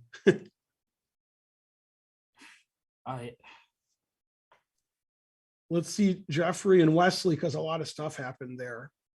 All right. So he traded on. He played Queen D7, and then he played Queen C4. Then we left the game. Okay, he played Rook C8. Queen went to B4. Knight H5. So this is funny. When he plays Rook C8, he's getting rid of this pin. But when Jeffrey plays Queen D4, he can't play Knight to D5 because this queen is overworked. They played Knight H5. Okay, all logical. That wasn't really on our radar, but that makes perfect sense. Yeah. Easier to understand. That would be nice. Oh, that would be. So he played Bishop G3, Bishop C6, D5, back to B7. Now we ask the age-old question, is this pawn passed and really good, or is it weak and is black going to take it later? We'll tell you in a few moves. It's both. That's how I see right. it. Yeah. It looks good at first glance for white, but I guess after queen takes E4 here, black just plays knight F6. So I'm going to fake you out thinking you're going to take the bishop on G3, but just go knight to F6 and then win the D5 pawn, and everything is traded off.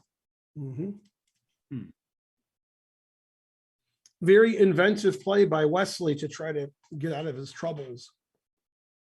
Still probably has troubles, but he's trying. Yeah, it seems like Jeffrey's been playing well, and yet everything that Jeffrey does, every little bit of pressure he applies, there's Wesley finding moves like knight to H5, Queen D7 before that. So I do think that Wesley's playing really, really well right now. And I don't know, I had the sense that white is better, but I'm just not seeing. I like white here still because I like this pawn. I guess Queen D4 is a way to keep that pawn. Just put your queen behind it. And I thought like Rook D1, but that also looks good. Yeah, because the Rook C2 is not coming, so I'm not worried. But is black going to play F5 and F4? No, don't do that. Don't make the game complicated. I'm trying to win a piece. I mean, he could do that. And remove your knight because your knight is defending. Yeah, he's never going to take that bishop because he wants to play F5, F4.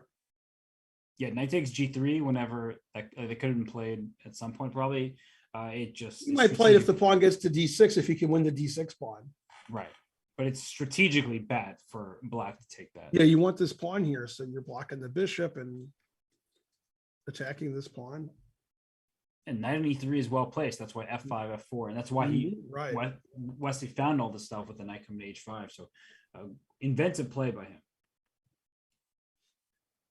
Yeah, this is a really good round for rich strategic ideas where it's like they're really fighting with their own ideas. And one game where we thought, black's ideas were better than white's, and the engine always says it's equal, is this game. Rapport black against Shankland. And he played knight d5. This is the last position that we saw. Knight d5, queen g5. Okay, that's not a move I would be first on my radar. And Shanklin's thinking a long time. Yeah, because black is ruining his own pawn structure, but the reason he's doing so is he's freeing up the g3 square for that knight. So Yeah. Once the knight gets to g3, there's a problem on the with the h5 pawn, and black is still has good control. And you mentioned the 4-on-3. Without queens on the board, perhaps black will be able to start pushing those pawns to the center of the board. And the funniest variation, because I'm a funny guy, is bishop f5, checkmate. Yeah. And we guarantee that will happen, except for one thing. The move's already been played. Is that the one thing? Let me get to the actual game. Takes. And now the bishop really can't move because the rook Yeah, is I mean, hanging I think free. it should be a draw, but I think we'd both rather have black. Oh, absolutely. I mean, knight Yeah, g3. in fact, you might not even think it's a draw. You might think black's doing great. Next move. He defended his rooks. I guess if knight g3, I have bishop g6. Yes. Gotta defend that rook.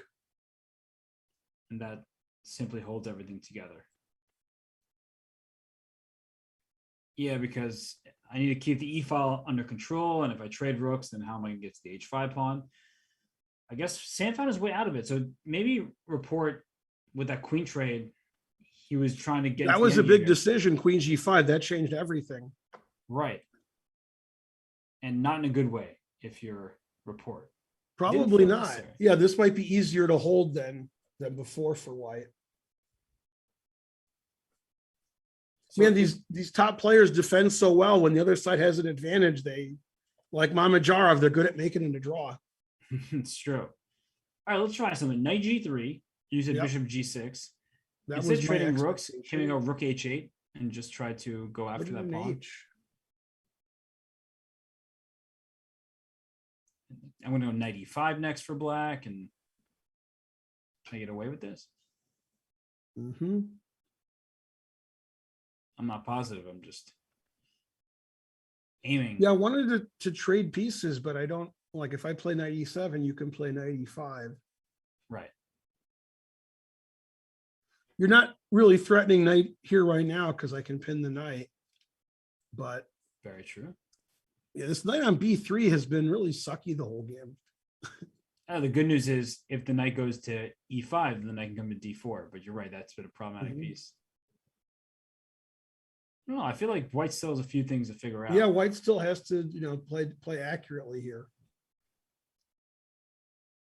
I would take black in pretty much all the positions we've seen in this game. Yeah, I got e5 and knight c4 and knight h5. Yeah, I mean, this knight on g3 is just really annoying. Yeah, I guess the lesson is never play f3. That is the lesson I'm taking away from And what's funny was I was pretty sure that Rapport was going to play f6, and then he didn't. Played h6, he played f5. Yeah. Good job. And that's why he has the better side of this position. Yeah, seems like it. Yeah. All right, so Rapport's pressing. We have a game in the books. It was a draw between Schwirtz and Mamedyarov. The Dominguez game with Fiddler is all crazy. It always is crazy. They never do the things we want them to do. Did take on Passant, unlike Fabi. Right. Knight takes. Stop trading so much. Wow. And you see the eval bar? It can't Yeah, decide. the evaluation bar is like, I don't know, leave me alone. It gets a little more time. It's thinking, trying to figure out what's happening here. D8, rook d1. Both players are playing like the king side doesn't exist. They're like, all right, time to play over here now on the queen side. Yep. Like, my king's open, doesn't matter. Black's pushing everything, doesn't matter. Let's play over here. And white has those split pawns, c3 and a4, so they're both isolated, but in return gets the open b file. So there's pressure down b7. The knight c4 can always jump into b6 and try to claim more squares on that side of the board. Which side would you take? If you were playing a blitz game? And I said, probably I'd take white. Okay. I don't know why that was my answer. I don't know. I don't have an answer. That's why I asked you. Yeah, I don't know. Yeah. So I guess we should try to come up with some ideas for both sides here. Which pieces could we improve? For white, rook A1 to B1 will always make sense to attack B7. It's black's turn right now. I'm trying to figure out, I can't bring that knight on C6 into the attack because the knight on C4 controls all the squares in addition to the pawn on C3. So that knight can't jump how forward. about knight G6? Because then I have a couple other squares I can go to. I like it. Because the knight here is okay. That's not really, I think that's the end of that knight. Right. Yeah, maybe here, and then we have some ideas. Yeah. I don't know what the ideas are, but at least we're more flexible. I like knight G6. Wow. And there's so many more squares or pieces you can go to. There are always going to be issues in black's position because B7 and E6 need some tending to. But if you can improve your pieces one by one, that's how you start from a neutral position and then obtain an advantage. I'm a fan of knight G6 though. And what's good is I think he's going to find it because most of the players in St. Louis, they stay at the Chase Hotel, or I guess they changed their name, but he's staying at the Neutral Milk Hotel. So I think he'll find this neutral, kind of move. Let's see. Okay, so he's thinking. He has more time than Dominguez. Now, what move are they on? They're on move 27. Well, 10 minutes isn't a lot of time. No, it's not. Especially if the king can be attacked, then you're struggling to fend off all the pieces coming your way, and you don't have time to do so. So, trying to see what we have going on here. It looks like some of the games we've expected the path that they've gone down. It looks like Jeffrey and Wesley, the queen takes E4 was played. Okay, let's go back. He did play queen takes E4, knight F6. And so does Jeffrey think he can hang on to his D pawn? Right, that's the huge question right now. Yeah, I guess that's if he can, then that's great. But can he? So it looks like a 2-result game for Jeffrey. See, it does. He was worried about your F5, F4. So he did this to stop all of that. Now, I'm assuming F5 just loses, but I'll play it anyway. Because, this seems pretty good. That is a very big threat there. Yeah. So what is the response? Queen H, maybe Queen H4 looks weird, but or Queen F, Queen F3 perhaps is a better way to do that. There's also Queen E5. Oh, that's true too. Yeah. So there's more than one way to, In fact, for some reason, Queen E5 is the only good move. The other moves are equal, but now white's better. But I guess if you have a lot of moves that don't lose a piece, that makes it less palatable to play F5. You're right. All right, so he just played the normal knight F6. Always play the normal move, except when you don't. So is Black just able to defend the D5 square enough times, I guess? Like Queen D4, it looks like you're just pinning Black if knight takes D5, but then you could put a rook on D8, and it seems that Black is surviving there. Yeah, this pawn's tough to hang on to. But if that pawn's off the board, then Black shouldn't have any real difficulty. Yeah, then we just agree to a draw. We can't agree to a draw. Yeah. So you definitely agree to a draw. Yeah. Chris Bird's like, no. Keep playing. No draw for you. No. I still want to see Fabi's game. I'm still fascinated. Okay, so he played H4, rook C2, H3, put it in H. King A2, tucking his king away. Both sides are in Zugzwang. Hard to understand. It's what it feels like, honestly. Yeah, it's like, oh, nobody can move anything. Well, the queen, the queen go to B5 to offer a trade of queens, but it definitely cannot go over to G4. Because if you leave your queen from the 7th rank, then the rook will come to Rook C7. C7 looks annoying. Right. So yeah, the queen has a job. Queen b5 is okay. He just made because- sure there was never a back rank check. That's why he put his king on a2. Right. Which I think is a very smart choice. And I guess a queen b5, there's just queen e6. Are you suggesting this repetition? I wasn't initially, but now that you put it on the board, I yeah. can always find the repetitions. I do a lot of commentary. Yeah, that looks like a draw we could see. Yeah, engine approved. It says this and queen d2 are the best moves. Queen d2. No, queen d2. Ooh. Yeah, this looks like more. And then queen d7 is the only move. That makes sense. Yeah. We could also repeat this way if you prefer. Yeah, that's how the super GMs do it. They find the repetitions that we can't find. Yeah. Oh, it's just props to MVL for finding his way into a position that's just holding. I mean, seriously, it was really complex. He looked like he might have been out of sorts because of Fabiano's preparation and quick play, and yet here he is up on time, about to move 40, and it says all zeros on the eval bar. Yeah. Yeah, maybe MVL's like queen b5. That's repetition. Where's my win? Hard to win when your rook can't move and nothing can move. That's makes it hard to win. Hey, he's got Harry the H pawn. That's all he needs. Yeah, I mean this bishop's just dead, so should be happy with the draw. Man, that was a very high level. Not that it's over, but it's a very high level game with tons of prep and great defense by MVL. You're telling me you don't see your students draw like this all the time if this game isn't a draw? I do, but not really. Well, this game, I guess, no moves yet. What's happening? The others, I see that. Which one should I go to? Looks like Shanklin and Report are following the line we discussed with the rook coming to h8. So Let's see. G5. Rook h8 first. Oh wow! And I saw the live Instead of position. knight Maybe noticed g3. That makes sense. Now rook h1, knight g3 is annoying, right? Yeah. Wait. Then you can't play bishop g6. The bishop's already on g6. Is it? Yeah. I hate when I have to refresh. All right, so you were right. I think you need to add a little slogan in addition to always retreat, always refresh. Yeah. Rook h8, and he's thinking now. Yes.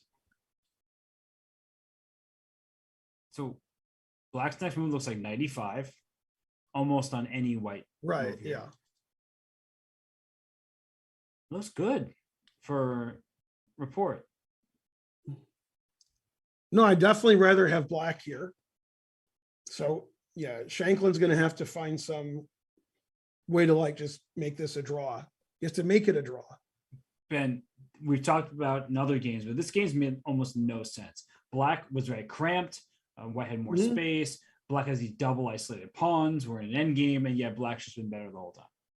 Yeah, I mean, white played f4 and h4 and f3, so the g3 square has been weak forever. It didn't seem like it would matter until it mattered. And then it's too late. Now to it take it matters. back. Yeah, Yeah. can never move pawns back. Nope.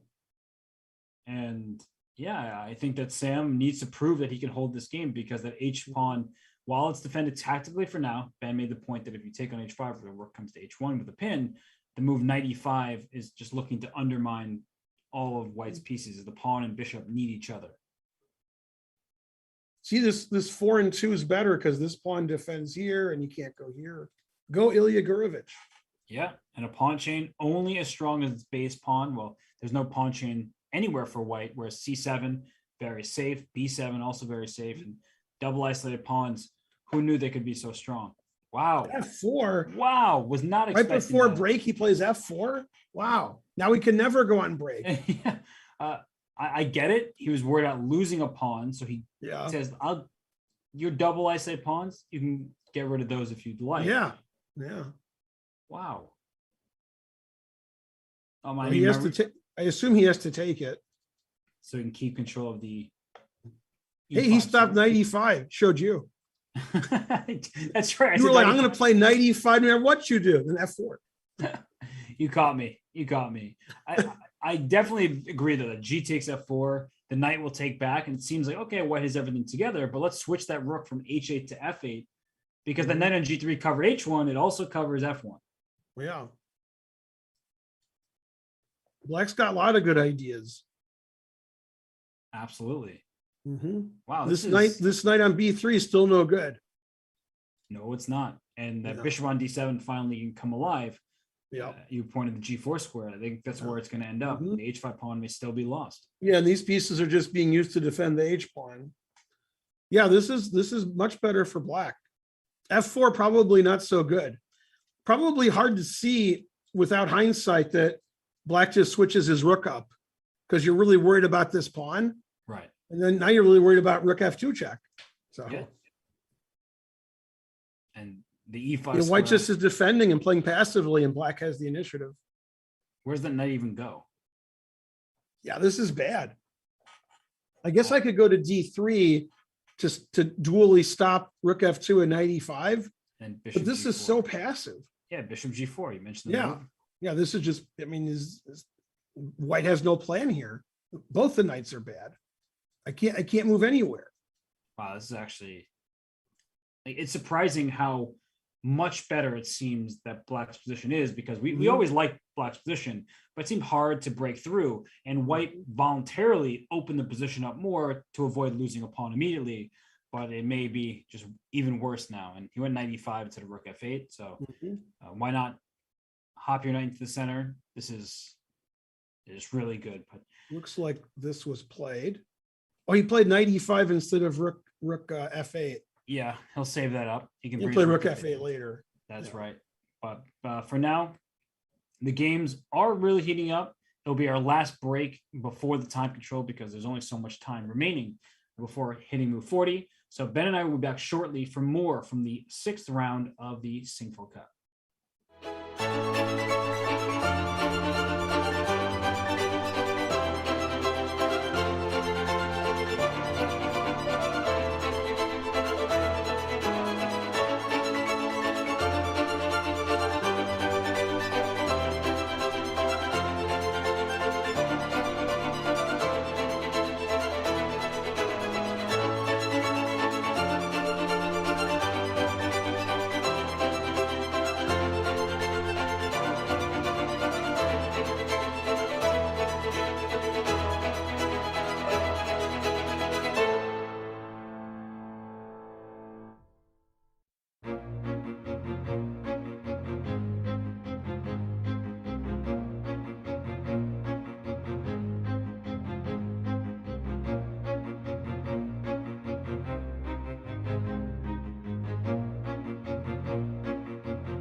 The FIDE Online Olympiad is underway, hosted on Chess.com. It's been a great start to a very fun international event.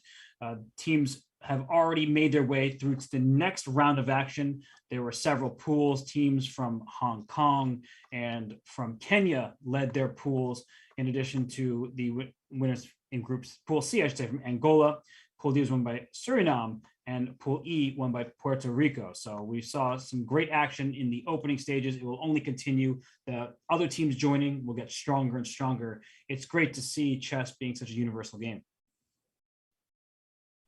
Yeah, that's right, Robert. Those are really fun events when it's very inclusive and you get people you normally don't see, playing in big events. Yeah, they get the spotlight, and who knows where it may lead for some of these players, especially for people from countries that typically don't get the spotlight or the recognition that they could. So it's great to see it. I've been enjoying the action thus far, and Chess.com will continue to provide all the coverage. And speaking of continuing coverage, Ben, we're still right in the thick of things here in round 6 of the Sinquefield Cup. Not all 5 games. One game was drawn in the bottom right side of the screen here, but 4 games remain. And there are 4 really exciting positions. Probably Jeffrey and Wesley. That one's on the verge of petering out, but the other 3 games have so much life left in them. That's right. Jeffrey has a tiny advantage, but I wanted to look at a Shanklin report because after 95, Shanklin played knight c1. I kept complaining about how bad his knight was. Thought it might go to d4, but I guess he wants to get rid of one of these knights with either knight d3 or knight e2. Bishop c6. I thought the bishop was going to g4 later, but that's a nice bishop. These pieces are nice. It's true. And I guess Sam is still thinking about what to do. What move number are they on? 30? 30, yes. Well, 642 is not a lot of time. No. And so we both still like black. And white's obviously on the defensive. He's defending his H pawn. He's defending his G pawn. He's retreating. Black's pieces are just fantastic. And he did play knight G3. He wants to get rid of that knight on E5 if he can. But I mean, if I take the knight and then play like rook F8, I don't know what you do. I mean, because you want to lose the G pawn. I do have some concern, Ben, that this position could turn around very quickly. If white can keep that pawn on H5 and kick that knight out of E5, well, then rook E7 is coming. The G7 pawn is in danger. So I know Report is a great player, but he only has 6 minutes for about 9-10 moves now. Right. Not easy to come up. No, what do you do if I take this and I'm trying to see, trying to do your line? King takes D3 probably, I guess. Take with the king. And rook F8 doesn't work anymore. 96, I think. Oh, and if I do what I want to do, you're taking the G pawn of this guy. Yeah. Yep. Oh, yeah. Yeah, that makes sense. Oh, did you see the move he just played? No, let me refresh. What the heck? How was knight takes H5? That's what you were thinking. Wow. I mean, what a tactic, because 2 white pieces attack the H5 square. Yeah, bishop H5, G5? Is that the idea? I don't even know what the idea is. I think that's it. I guess you could take the knight first and play G5. Yeah. Oh, and also rook H1 pins the knight. But yeah, he's confident that his move is good. that is a wild move, because knight takes H5. It's clear the knight on takes on G6, and black should end up a pawn ahead at the very least in that position. So you can't take H5 with the knight. Well, here's what happened, Robert. As usual, the players heard us. You were like, this game could turn around. White's H5 pawn is very strong, and you just took on H5 right away. Yeah. All right. No H5 pawn for you. And Richard Report is one of the best tacticians in the world, and so he's not going to miss an opportunity like that. But look at this bet. The knight on H5 can be captured 2 different ways. You mentioned it could be pinned. And it could be pinned, yeah. The knight on E5 can be captured first, but if knight takes E5, black will go knight takes F4, and then end up a pawn ahead as well. So, wow, really well spotted by Report, and I'm wondering if Sam missed it. So I have 2 questions. What happens on rook H1? That's my first question. Yes. Do you want me to answer before you ask your second? Yeah, I want you to answer. Yeah. I think just knight takes G6. Knight G6. Knight G6 and just anything. Yeah, rook H6. Yeah, and then This pawn's attacked. Okay, what was my other question? It was bishop takes h5. Knight d3. And then after I take, you're playing g5. Right. Mm-hmm. Oh, what an idea. I was wondering what to do after bishop f3, and I was like, I guess he could just take it and take this, and the engine agreed. Well, black's never going to lose this, but And probably won't win it either. I don't know. Surprisingly difficult to get that pawn on f4. Yeah, right. Wow.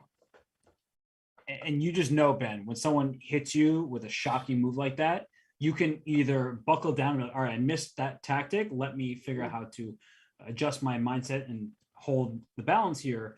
Or you just collapse completely because there's no way Shanklin saw this. You don't spend time after knight takes h5 if you saw that it was coming. Well, who would see that move? I guess his opponent. Yeah, I definitely didn't. All right, so what's happening here? Knight d3, king d3.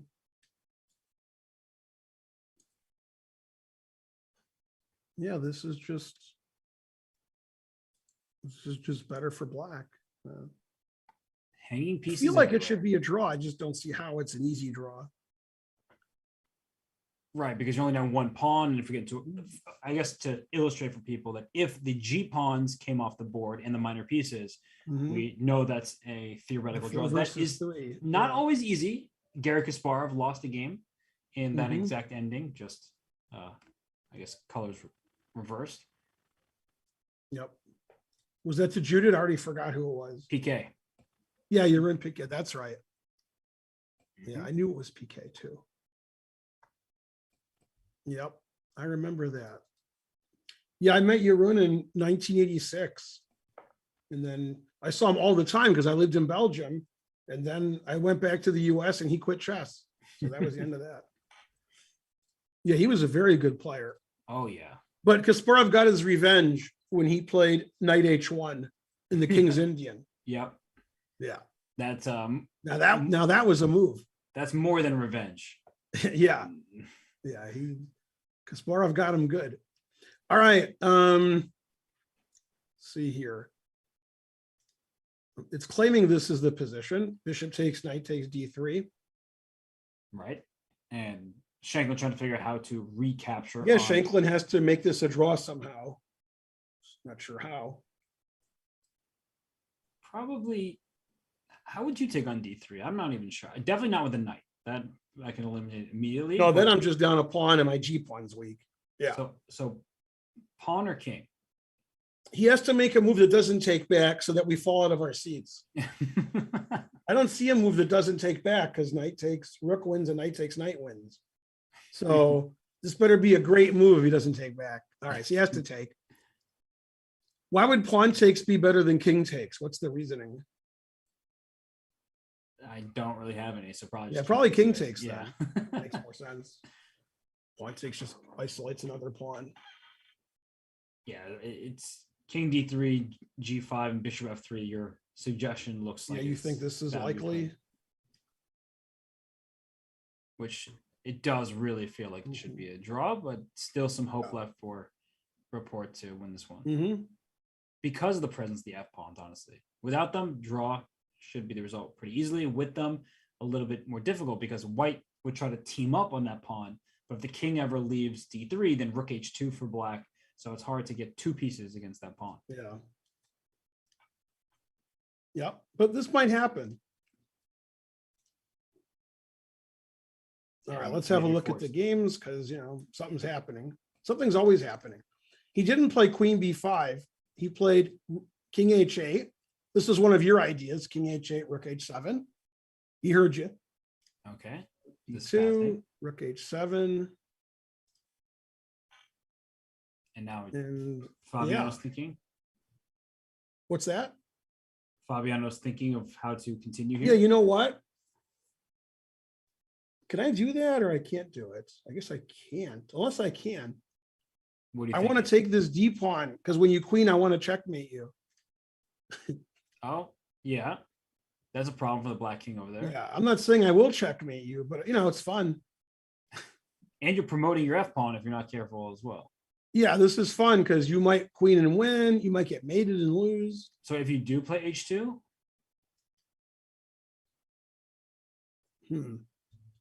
Also, I have some funny bishop takes F7. Everything's funny. wait. Oh my gosh. Can you play bishop takes F8? Always play bishop F8. I learned from you.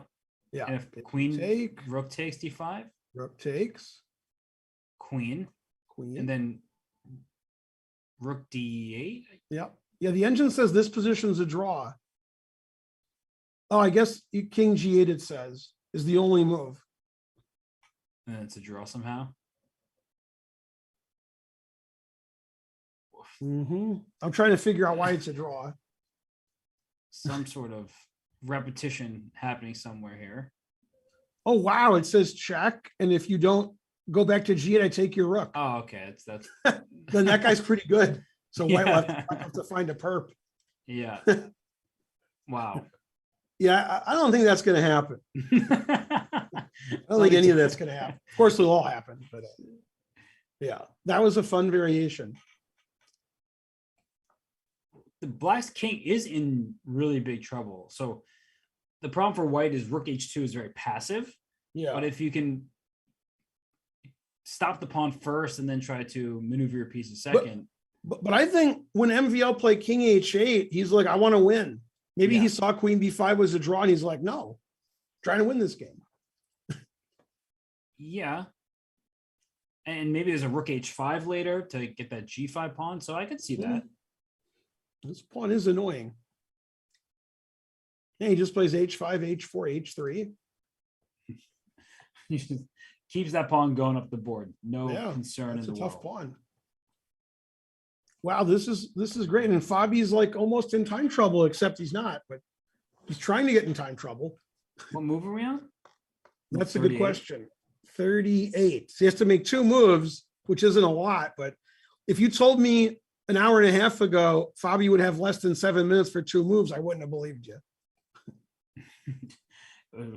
He spent so much time on Knight C4. Yeah, that was only 4 moves ago. How's Mhm. that possible? Yeah, he spent no time at all until that moment, and then he's spending all his time since. I hope we see that crazy draw now. This game, yeah, I actually hope the game is a draw because neither player deserves to lose this game. I think that's. I usually don't want games to be draws. Actually, we have a draw. We have another game finished, Dominguez versus Fiddler. How did And they draw? let's see, they found a repetition because they're super GMs. All right, so when did we last look? Yeah, I was suggesting knight G6. He played king H8. That's exactly what I was going to play. What? I think that's like the last move that you would. Yeah, have played. king H8. Shouldn't he play king G8 now? All right. King H8. Does he want to play rook G8 and G3? I don't even know what he wants. Was knight F5 somehow a threat in some positions because the king was on G8? Oh, maybe. Yeah. All I don't right. So rook B1 threatening the B pawn, I guess. And then always repeat. And you can't take the B pawn Oh, now? that's because rook B8. Ah, that's why he defended. Yeah, his queen's really defended. So if he goes here, rook B8. That's nice. Although I could still take this and then I could lose, I guess. Yeah, it looks like you're playing for a win, but probably Yeah. not. So rook B2. What? He's protecting his rook, so he can take on B7. Ah, now he could take, you always know why they make the moves. Knight B6 and then repeat. And the bar is completely level, so it seems like Yeah, it doesn't, yeah. I mean, here black looks pretty reasonable result for both players. Yeah. Speaking of draws, look at the Jeffrey game against Wesley because they haven't officially drawn yet. But Yeah, they can't agree to a draw. So they have to trade knights that move their bishops back and forth. That's what Or their that is. kings. Yeah. That's the way to do it. Yeah, so how did Wesley get out of this? He was like slightly worse all the time, but maybe not really. We saw the position after knight F6 and Wesley just took that pawn. He literally didn't care about this pin. It threatened him not. Yeah, he's like, whatever. Yeah, then got unpinned by trading everything. You know what's been a huge theme that you keep bringing up, and that's right. You to bring up is the back rank checkmates. Like if the pawn's Yeah. already on h3, black would probably be in trouble here. Yeah, but we got h6 and you don't have h3. So you played h3. Yeah, but a move too late. Yeah, bishop b8. Wow.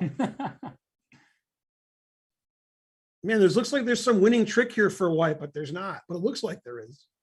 Yeah, unfortunately, Everything's, but not. Yeah, you can't do anything. Yeah.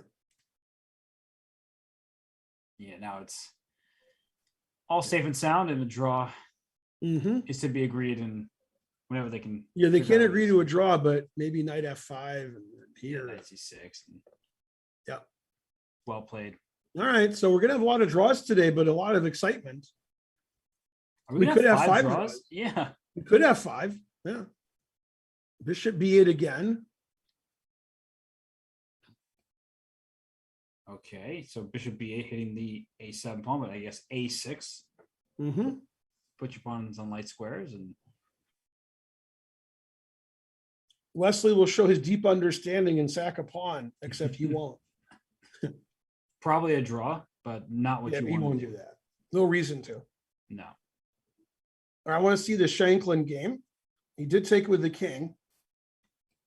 All right, so that was it, and he hasn't played g5 yet. Is there enough? Whoa, what's No. going on here? Stop tricking me. All right. Oh, he didn't take on f3. He just took the knight right away. Interesting. The engine is not pleased with that move. But I think That's really weird because now it just seems like it's a draw. yeah, I wonder from a practical point, he thought that the more pawns I have in the center, somehow the better I can do. But I mean, this is just a draw. This move I'm trying to win. he's just trying Yeah, to I don't win like his that own way. decision. Yeah, he's still going for it. D5. Yeah, okay, but this is a draw. Yeah. Pawns are all weak, and if we trade these, it's for it. I don't know. As much as I enjoy arguing, I'm not going to argue that with you. Yeah, I mean, this isn't the better way to try to win. We don't want to see 5 draws, but it might happen with like 5 rich games. Really? Yeah, You guys these are were too hard good. fun. Yeah, man, knight takes h5 though. That's the move of something around the tournament. The most unexpected. Yeah. Well, let me ask you something, Ben. If we do get 5 draws, who's going to be most disappointed by their draw? I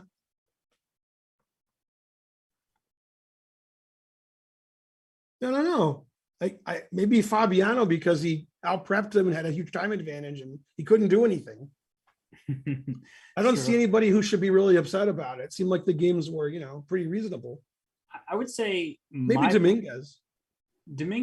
My player would be Jeffrey, actually, and not because of the results so much as like. Oh, he had nice position. Yeah, you just get upset when you allow your opponent to equalize without putting more pressure, and that's what's happening in the current position. So I think Jeffrey is the player who may wish he could change a move or two along the way.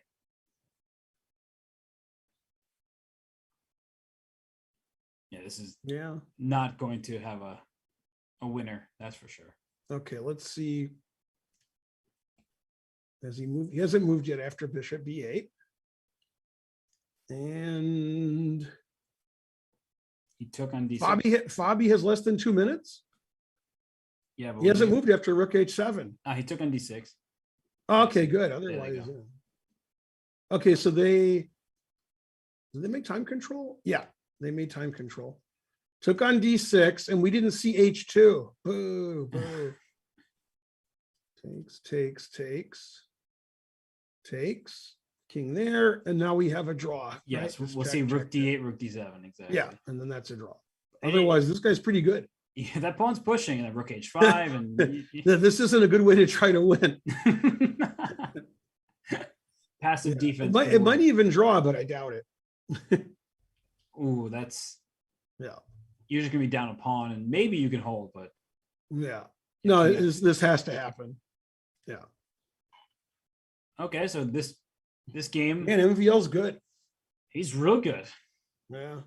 He told us, showed us, you were like, stop playing the knight orf, you idiot. I didn't use that terminology. Yeah, that's what you were thinking. I just feel that he could benefit from some new scenery in his openings. And they're actually already making the draw. They've been going rook d8, rook d7. Oh, yeah, rook yeah. d8. Their draw. Yeah, for those, yeah, I'll have to go back because. Yep. Wow. That was an exciting, I'm glad it was a draw though, because I thought that game was rich and both players, did a lot of stuff. And Fabi thought for an hour on one move. So that was fair. And the game is officially over. Man. I wonder if he made the wrong knight move now. Like I don't know, but he spent an hour on it and the game ended in a draw. Then the engine says knight c6, you idiot. Oh gosh. Always fun to spend an hour on a given move and then make the wrong one, right? So well, it was exciting for us. It was. All right. So which game is more likely to be a draw? Because, well, I guess this one. Yeah, the game. Yeah, Report's basically the only person who could win this round, and he's probably not going to win. And it might take a bit too because you can't agree on a draw, so they'll have to find a way to make Right. a decision. So let's go back. He played rook e2, d5, rook f2, rook g8.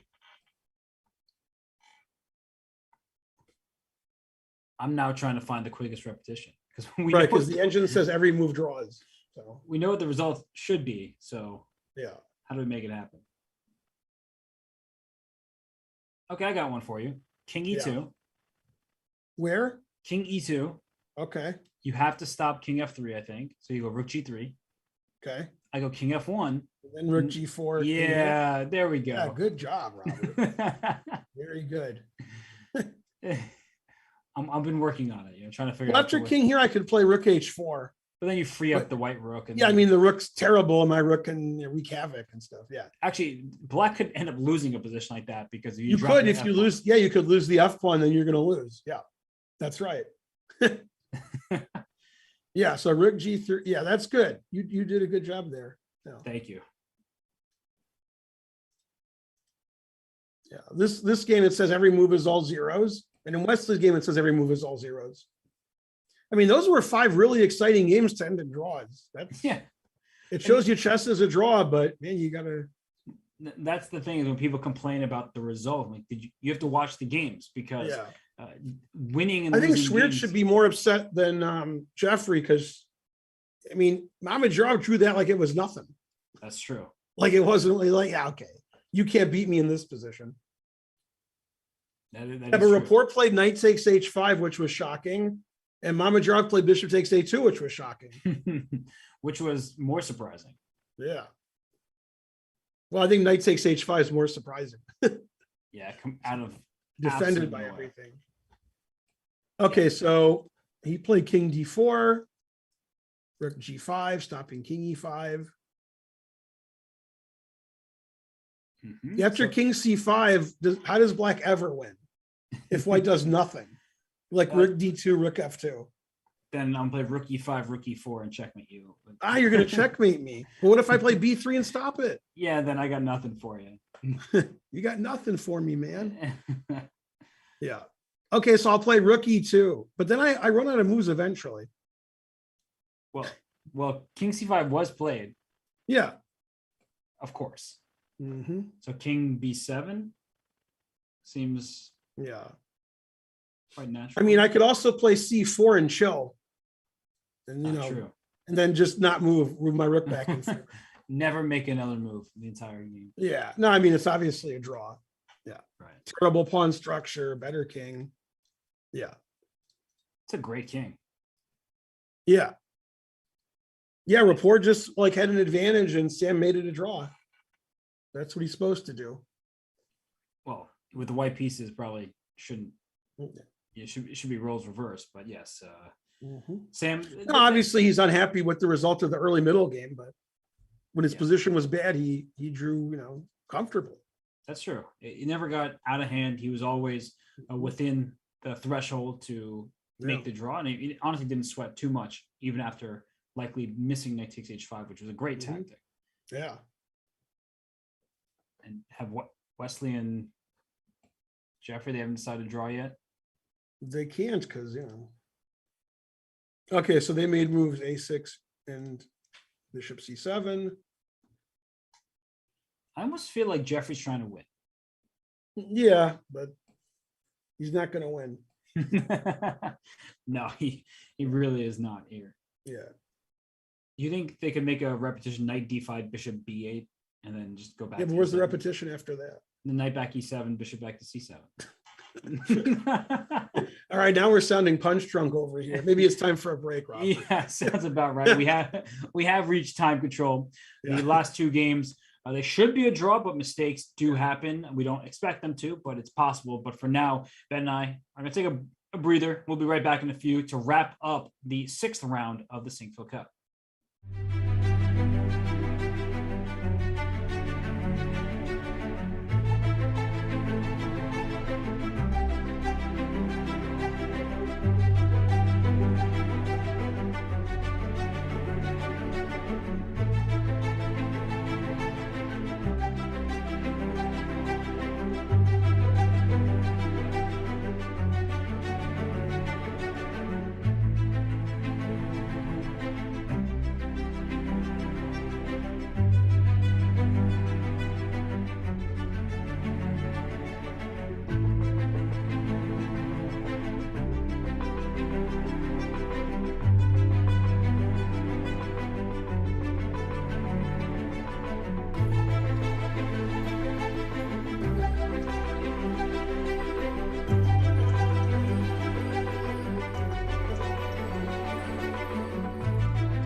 Historically, the event has been held in the Isle of Man, and this year it's been moved to Riga, Latvia. It is the FIDE Chess.com Grand Swiss combined prize fund of over $500,000, October 25th to November 8th, hosted by Chess.com. It's going to be a hugely important tournament as the Grand Swiss qualifies 2 people for the Candidates Tournament, and then we'll see from there who will go on to face off for the World Championship title. But for now, these players in this field, they would want to and can win this Grand Swiss and make their way to Candice, but they're in the middle of heated battle.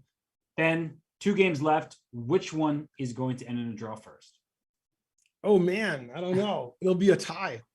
Although I'm very upset because look at Wesley's last move. Oh, 5 F6. No. How could he?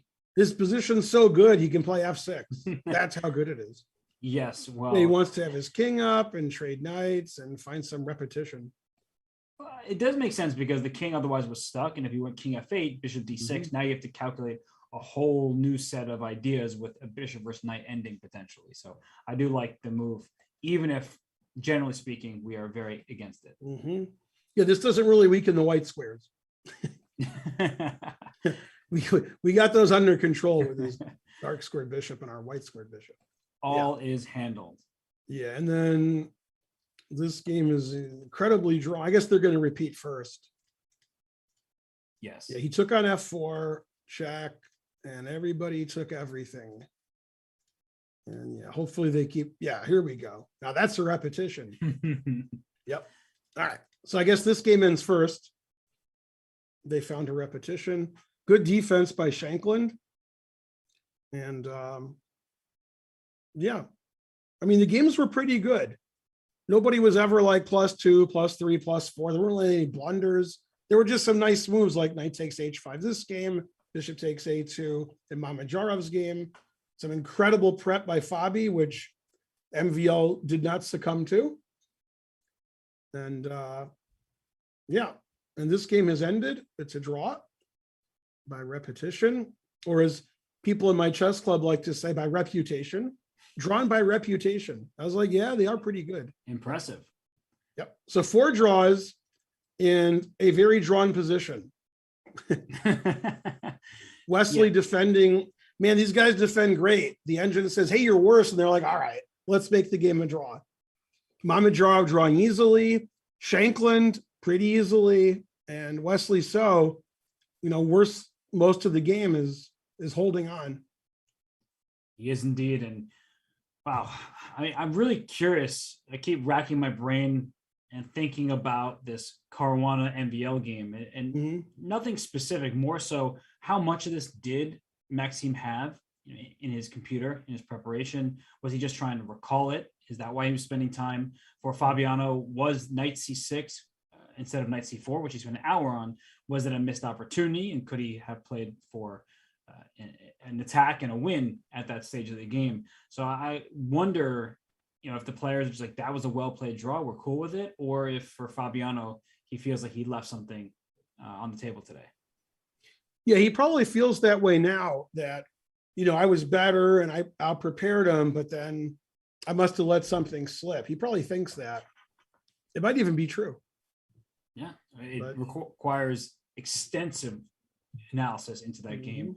And I know Grandmaster Alex Yermolinsky has been writing the reports on Chess.com, and Dejan Boykov has been doing the game of the day analysis. They'll have their work cut out for them because they're contending with a lot of preparation from super grandmasters, which they've left their engines on overnight, and things are always more complex than meets the eye. One good thing about f6, if I could say that, is if black plays knight d5, bishop d8's not as good anymore. True. The bishop's going to have to either go back somewhere or hide on a5, I guess. Got to hide somewhere. Yeah, I wonder, as it's Jeffrey's turn here, I wonder what he's thinking about. Does he really think that he can try to poke and prod? And his king is in the center right now. So if his king, for example, was on d4 rather than being on e2, that king is infiltrating. It's getting into c5 and over to the queen side. But of course, Wesley is not going to allow that. His king's going to f7, as you mentioned, and then can go to e6 from there. And if the knight moves away, that is. So should be a relatively easy hold for him.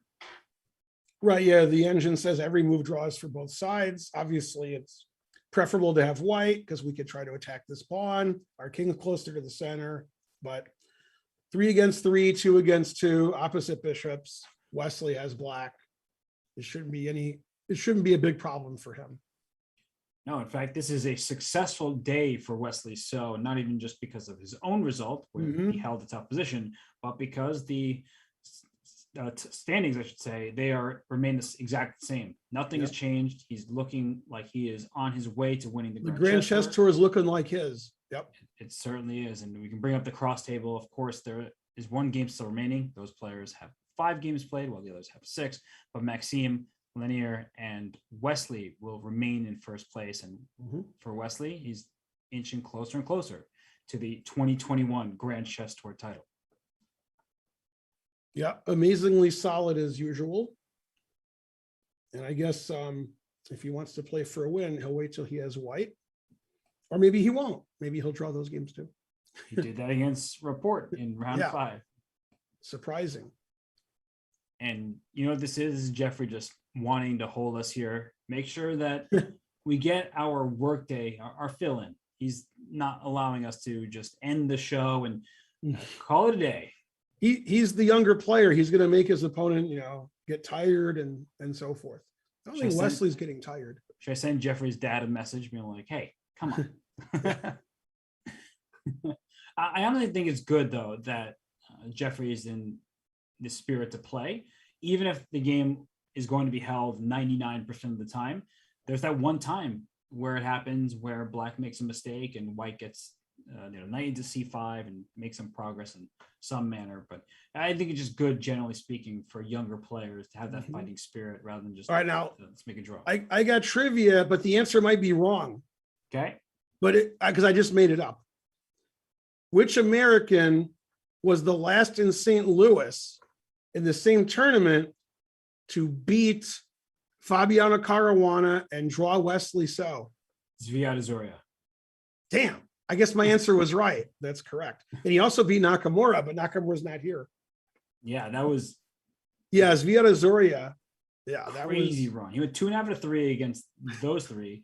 And then I think he struggled a bit against some other players. Yeah, right. He didn't have the best tournament ever, but those 3 games he did. Yeah. Invite him to those super GM round robins, so win them. But then don't even invite him to the 25-50 round robins, because then he won't win those. It's funny, like throughout my career, if you can call it that, there's been a few games where when the game ended, I was like, why did I lose that game? Like, I don't know. Yeah. And then I look at it with an engine and I still barely know.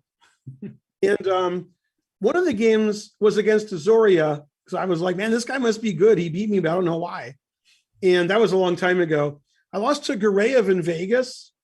And after the game, he's like, you played this move. That was bad. You should have played this. And he went on and on. And I looked with an engine, everything he said, the engine said no. But I lost and I didn't know why. So I showed Yasser the game and he had some suggestions. Like, why did I lose? Was Yasser correct?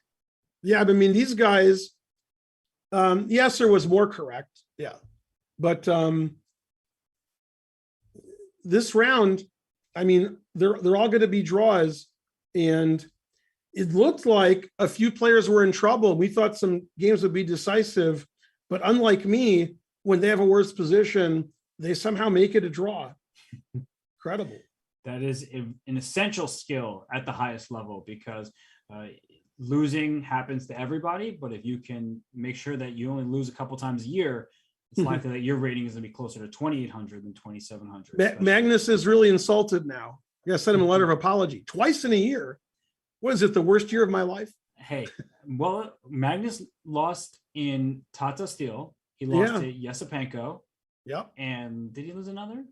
Oh yeah, he lost in the World Cup and then some. Well, he didn't lose in classical chess. To Duda? Oh, you're right, he didn't. That was the rapid. I thought he lost in classical to Yesipenko. That he did, but I'm trying to think if he lost 2 games. No, I meant in the World Cup too. No, that was he lost. Oh, that was also not classical? Yeah. Terrible. I'm I'm sure the chat's going to get on us. What do you mean? What about this? Yeah, but in 2020, he didn't lose any games, right? Was it 2020? He had like 125 games without losing. So it had to be 2020 and maybe 2019. Yeah.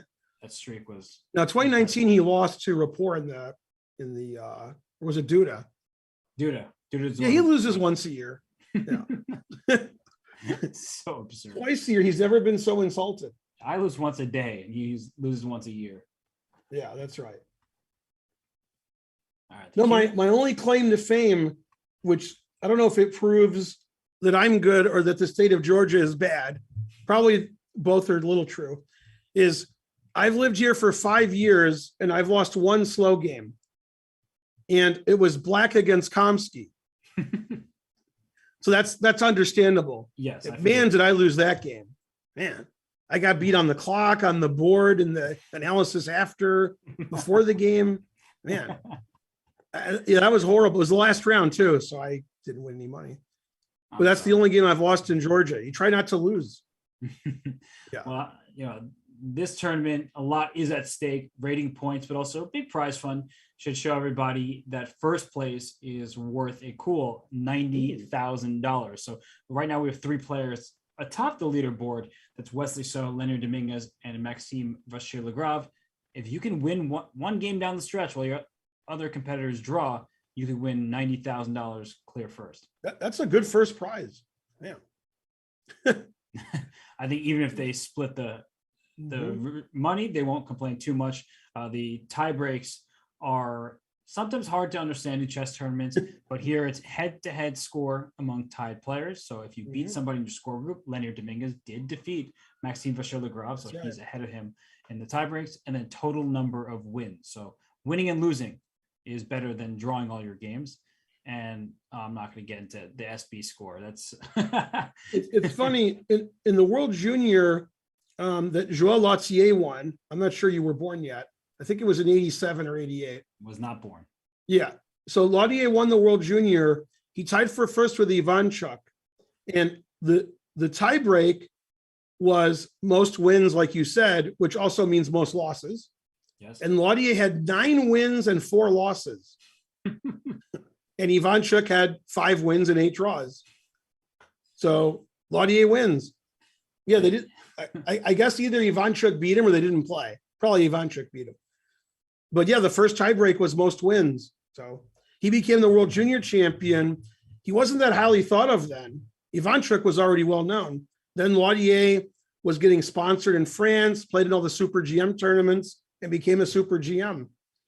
So winning that one World Junior really hooked him up. For sure. And Jeffrey won the World Junior Championship a few years ago. I think he was 15. Yeah, 2017, I want to say, is the year he won. It was either 16 or 17 because he's 20 now. Yeah. Oh, it might have been 16 actually, because wow, just ridiculous. Yeah, Jeffrey's really good. Yes, he is. And all right, so Wesley's doing nothing. King F7, G6. He's like, you can't do anything, so I won't do anything. Yeah, I was going to say, Ben, that I think Mamedyarov won the World Junior twice, if I'm not mistaken. Wow. And Maxime Vachier-Lagrave won the World Junior. So a number of players in this field share that honor. Yeah.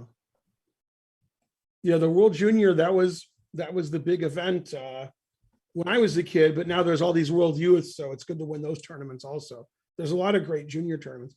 No, not F3. No, you're mocking me. Man, Wesley and Wesley and Jeffrey are probably looking at each other laughing. Yeah. F6, F3. Like, we'll show Ben. How are you going to repeat 3 times if you're moving your pawns? That's a great question. Come on, guys. They're not repeating. They're playing. Mm-hmm. They want this game to continue. All right. Well, that's a good trade-off. There we go. Get those knights off. Yeah. If the knight moves away, bishop c6 check, and then that white king for sure is not getting in. And in fact, knight h4 might happen, and you won't be so happy about that. Mm-hmm. So you should probably trade knights, in which case we can say good night, because that would. Yeah, if the king goes over to b6, then because Jeffrey played f3, that bishop can go to f1. Always play bishop f1. Always. So yeah, you're not really winning any material. And even if white tries some kind of like b4 and then bringing the king in over to b6, in addition to what you were saying, the black bishop can just go over to a4. Go to a4 and then chill. Yeah. This is a draw. Mm-hmm. Yeah, moving the knight away, bishop c6 check is just, yeah. You got to watch it, knight h4. After bishop c6 check, knight h4, I might just win a pawn. That would not be good for Jeffrey. I think he'll just take on f5 and they'll find a way to repeat. Yeah. I don't know where that repetition is going to come from, but somewhere. Yeah, it should be like king e3 and then move your king back and forth. Right, but you kind of have to look at I your. mean, they're the opponent. professionals. They know how to repeat. Yeah, but you need like a nod of agreement. You know, it's like there. Yeah, okay. But is that counts as agreeing on a draw? I guess if you both agree to then make the repetition. Yeah, Jeffrey's realizing that trying is the first step to failure. He can try to win, but he ain't going to win. No. Now 5 draws. And my commentary had exciting days. 4 decisive games, 2 decisive games. The day before I did my first commentary, there were 4 decisive games. Must be exhausting. For the players? Yeah, I mean, if all the games are decisive and you're preparing every day and all your opponents are 2,700, that's tough. It is absolutely draining for these players. So nothing but huge respect for them for coming out. And even today, we're going to see 5 draws, but all players were fighting. There was no taking it easy. And so the tournament continues tomorrow. No more rest days for the players. And, well, none of the games are very restful. They're just arresting more than anything. And here we go. Nice to trade it. He took on f5. G takes f5 to prove a point. I don't know what the point is. That I can draw it no matter Yep. what. I can play any move and draw. Play b4. It's a move I want to see. D4. He's symbolically better. I want to see b4 here. For black. Just give up the pawn. Yep. If it's captured, He did play b4. Yes. Yeah. Yep. That makes me feel good. If I can guess Wesley So's move. Then if a4, we have bishop c2, and the truth hurts. Certainly does. Yep. And this is why we speak about opposite colored bishops. It's seen as always being a draw. And the reason why is even if you're up a pawn, sometimes up 2 pawns, sometimes even up 3 pawns, because your bishop can't fight the opponent's bishop, that there can be a blockade. And that's why b4 was played. Yeah, now if he takes, we play bishop d7 and bishop b5, and there's no more play in the position. And after a4, bishop c2 attacks the pawn. If the pawn goes to a5, once again, our bishop stays here and there's no play in the position. So it's an immediate draw, but they have to find a repetition. Well, but Jeffrey doesn't believe it. He's not moving. I was going to say, it's not so immediate when Jeffrey doesn't want to make a draw. Okay, he took bishop d7. We guarantee, although every move draws, but I still Bishop guarantee d7. that. Got to guarantee something. Oh, h5. You are wrong. Yeah. How dare you? I mean, every move draws, so he doesn't have to. Here. Yeah. I would never have said h5. I thought bishop b7 for sure. Yeah. Okay, but now I think they'll make All right, and the players are going to play very quickly now and somehow draw. The next few moves should all take place in like 5 seconds each. Okay, so he played bishop d7, king e3, takes. If f takes, he'll play With the f5. f pawn and eventually get a queen. Hooray. Yeah, f takes, he'll play f5, and then f5. I think g5, but all right. Oh, but I was thinking f5, g5, f4 check. Yes. Wait, what Oh, happened? he did with the h pawn. Oh, yeah, you were right. Oh, he played it with h pawn. Yeah. They're just making the game a draw now. Yes. Chris Bird's walking over saying, all right, draw. You don't repeat. Yeah, that is the funny thing about no draws by agreement, is that in positions like this, you can't just stop the game. Yeah.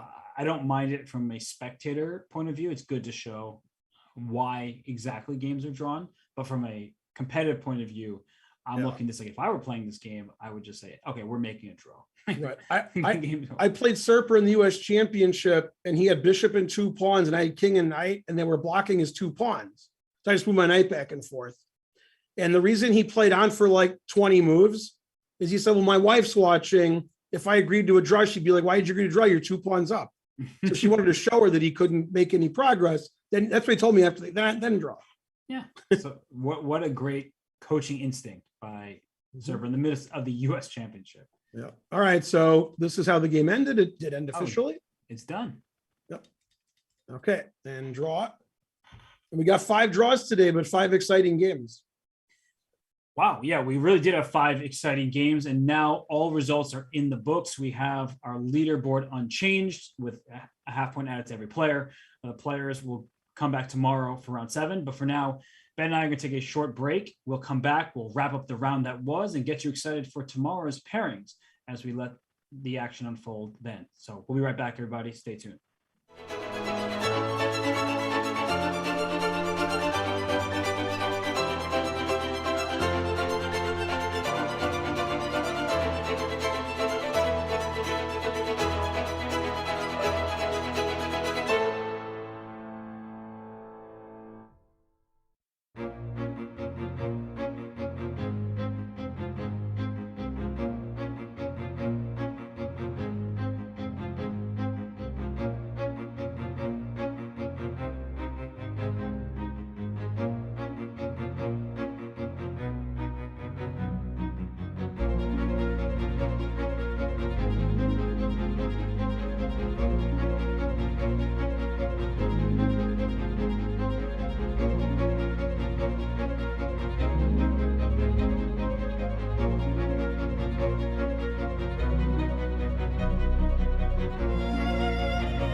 Well, there were 5 exciting draws here at the 2021 Sinquefield Cup. All players tried their best, but nobody could make the other budge too far.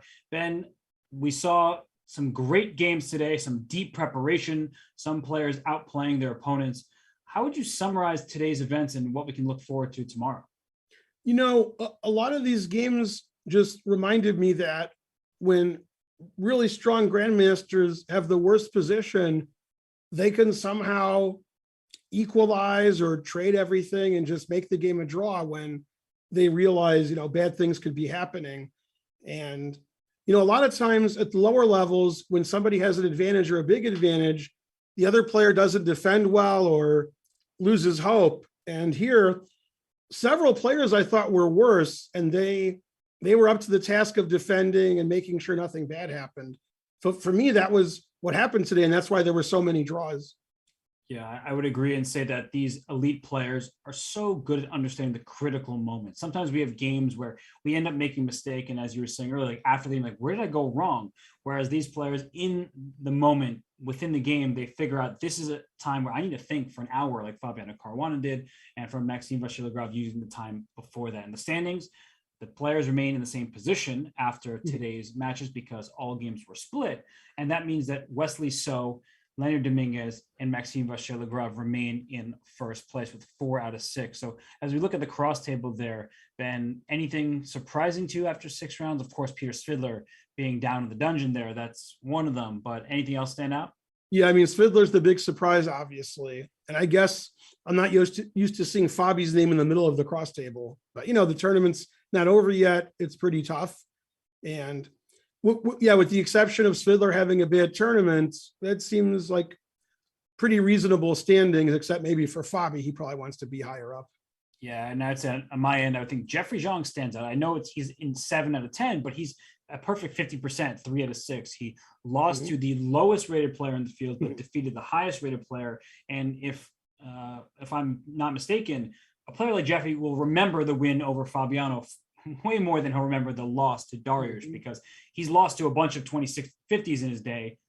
That's the first 2800 he's taken down. That's right. Hard to be 2800s. Hard to play him too. Yeah. Well, right now there's only one left because Fabiano dropped under. Yeah. Ding Liren is barely under 2800, but starts at 27. And let's look at tomorrow's pairings, because with players still jockeying for position, very tight race at the top. It's Mamajar with white against Fabiano Caruana. That should be a lot of fun. Yep. Svidler and Swierch trying to get out of the cellar. Both players at 1.5 out of 6, and Svidler with the white pieces. He'll try to score a point there, I'm sure. Report against Dominguez. 2 players with different styles and just different energies, but guys are having great tournaments. So versus Shanklin, and Vachier-Lagrave versus Zhang. I think if I had to pick one game, my favorite game for tomorrow, just by names, I'm going to go with So versus Shanklin. Actually, I'm surprising even myself. But I'm curious to see if Wesley's in a fighting mood tomorrow, or I'm hoping he is, and see what Shanklin has prepared for him. Yeah. What about you? Well, Svidler and Swierch are the 2 bottom dwellers, so that's not going to change the standings very much. I don't know. Rapport Dominguez seems like a pretty good matchup because it seems like opposite styles, and Rapport has white, so that looks like, to me, that's going to be a pairing that may change the standings. But yeah, we have to hope that Wesley is in a fighting mood and impresses with the white pieces. And speaking of the white pieces, Maxime Vachier-Lagrave actually has white 2 rounds in a row. I'm just noticing that. He gets white against Jeffrey, and then in round 8 gets white against Wesley So. And that means he can take down one of his co-leaders, and maybe that makes him the favorite going to the final stretch here. Yeah, having white every game, that's, Fabi had a lot of whites at the beginning, 3 out of the first 4 rounds. So now obviously he's not going to get a lot of white pieces. And yeah, I think you're right. MVL's looking good. But, Dominguez is still playing great this tournament. So we can never count him out. And obviously Wesley. So it looks like MVL does have the best pairings because he gets white 2 rounds in a row, as you said. But I wouldn't count out Dominguez or So. Certainly not. And well, that wraps up our show for today. I want to thank everyone for tuning in. And if you're new to the channel, you should give a follow on Twitch, subscribe on YouTube, follow on Twitter and elsewhere, because Chess.com is not hard to find. And they host so many great events and coverage with every single big tournament. But for now, we will say goodbye. I hope you've had a great time being with us. Ben, thank you for being a fantastic co-host as always. And just want to give a shout out to our production team and the graphics team behind the scenes working so hard. So on that note, we'll see you tomorrow back for round 7 of the 2021 Sinquefield Cup.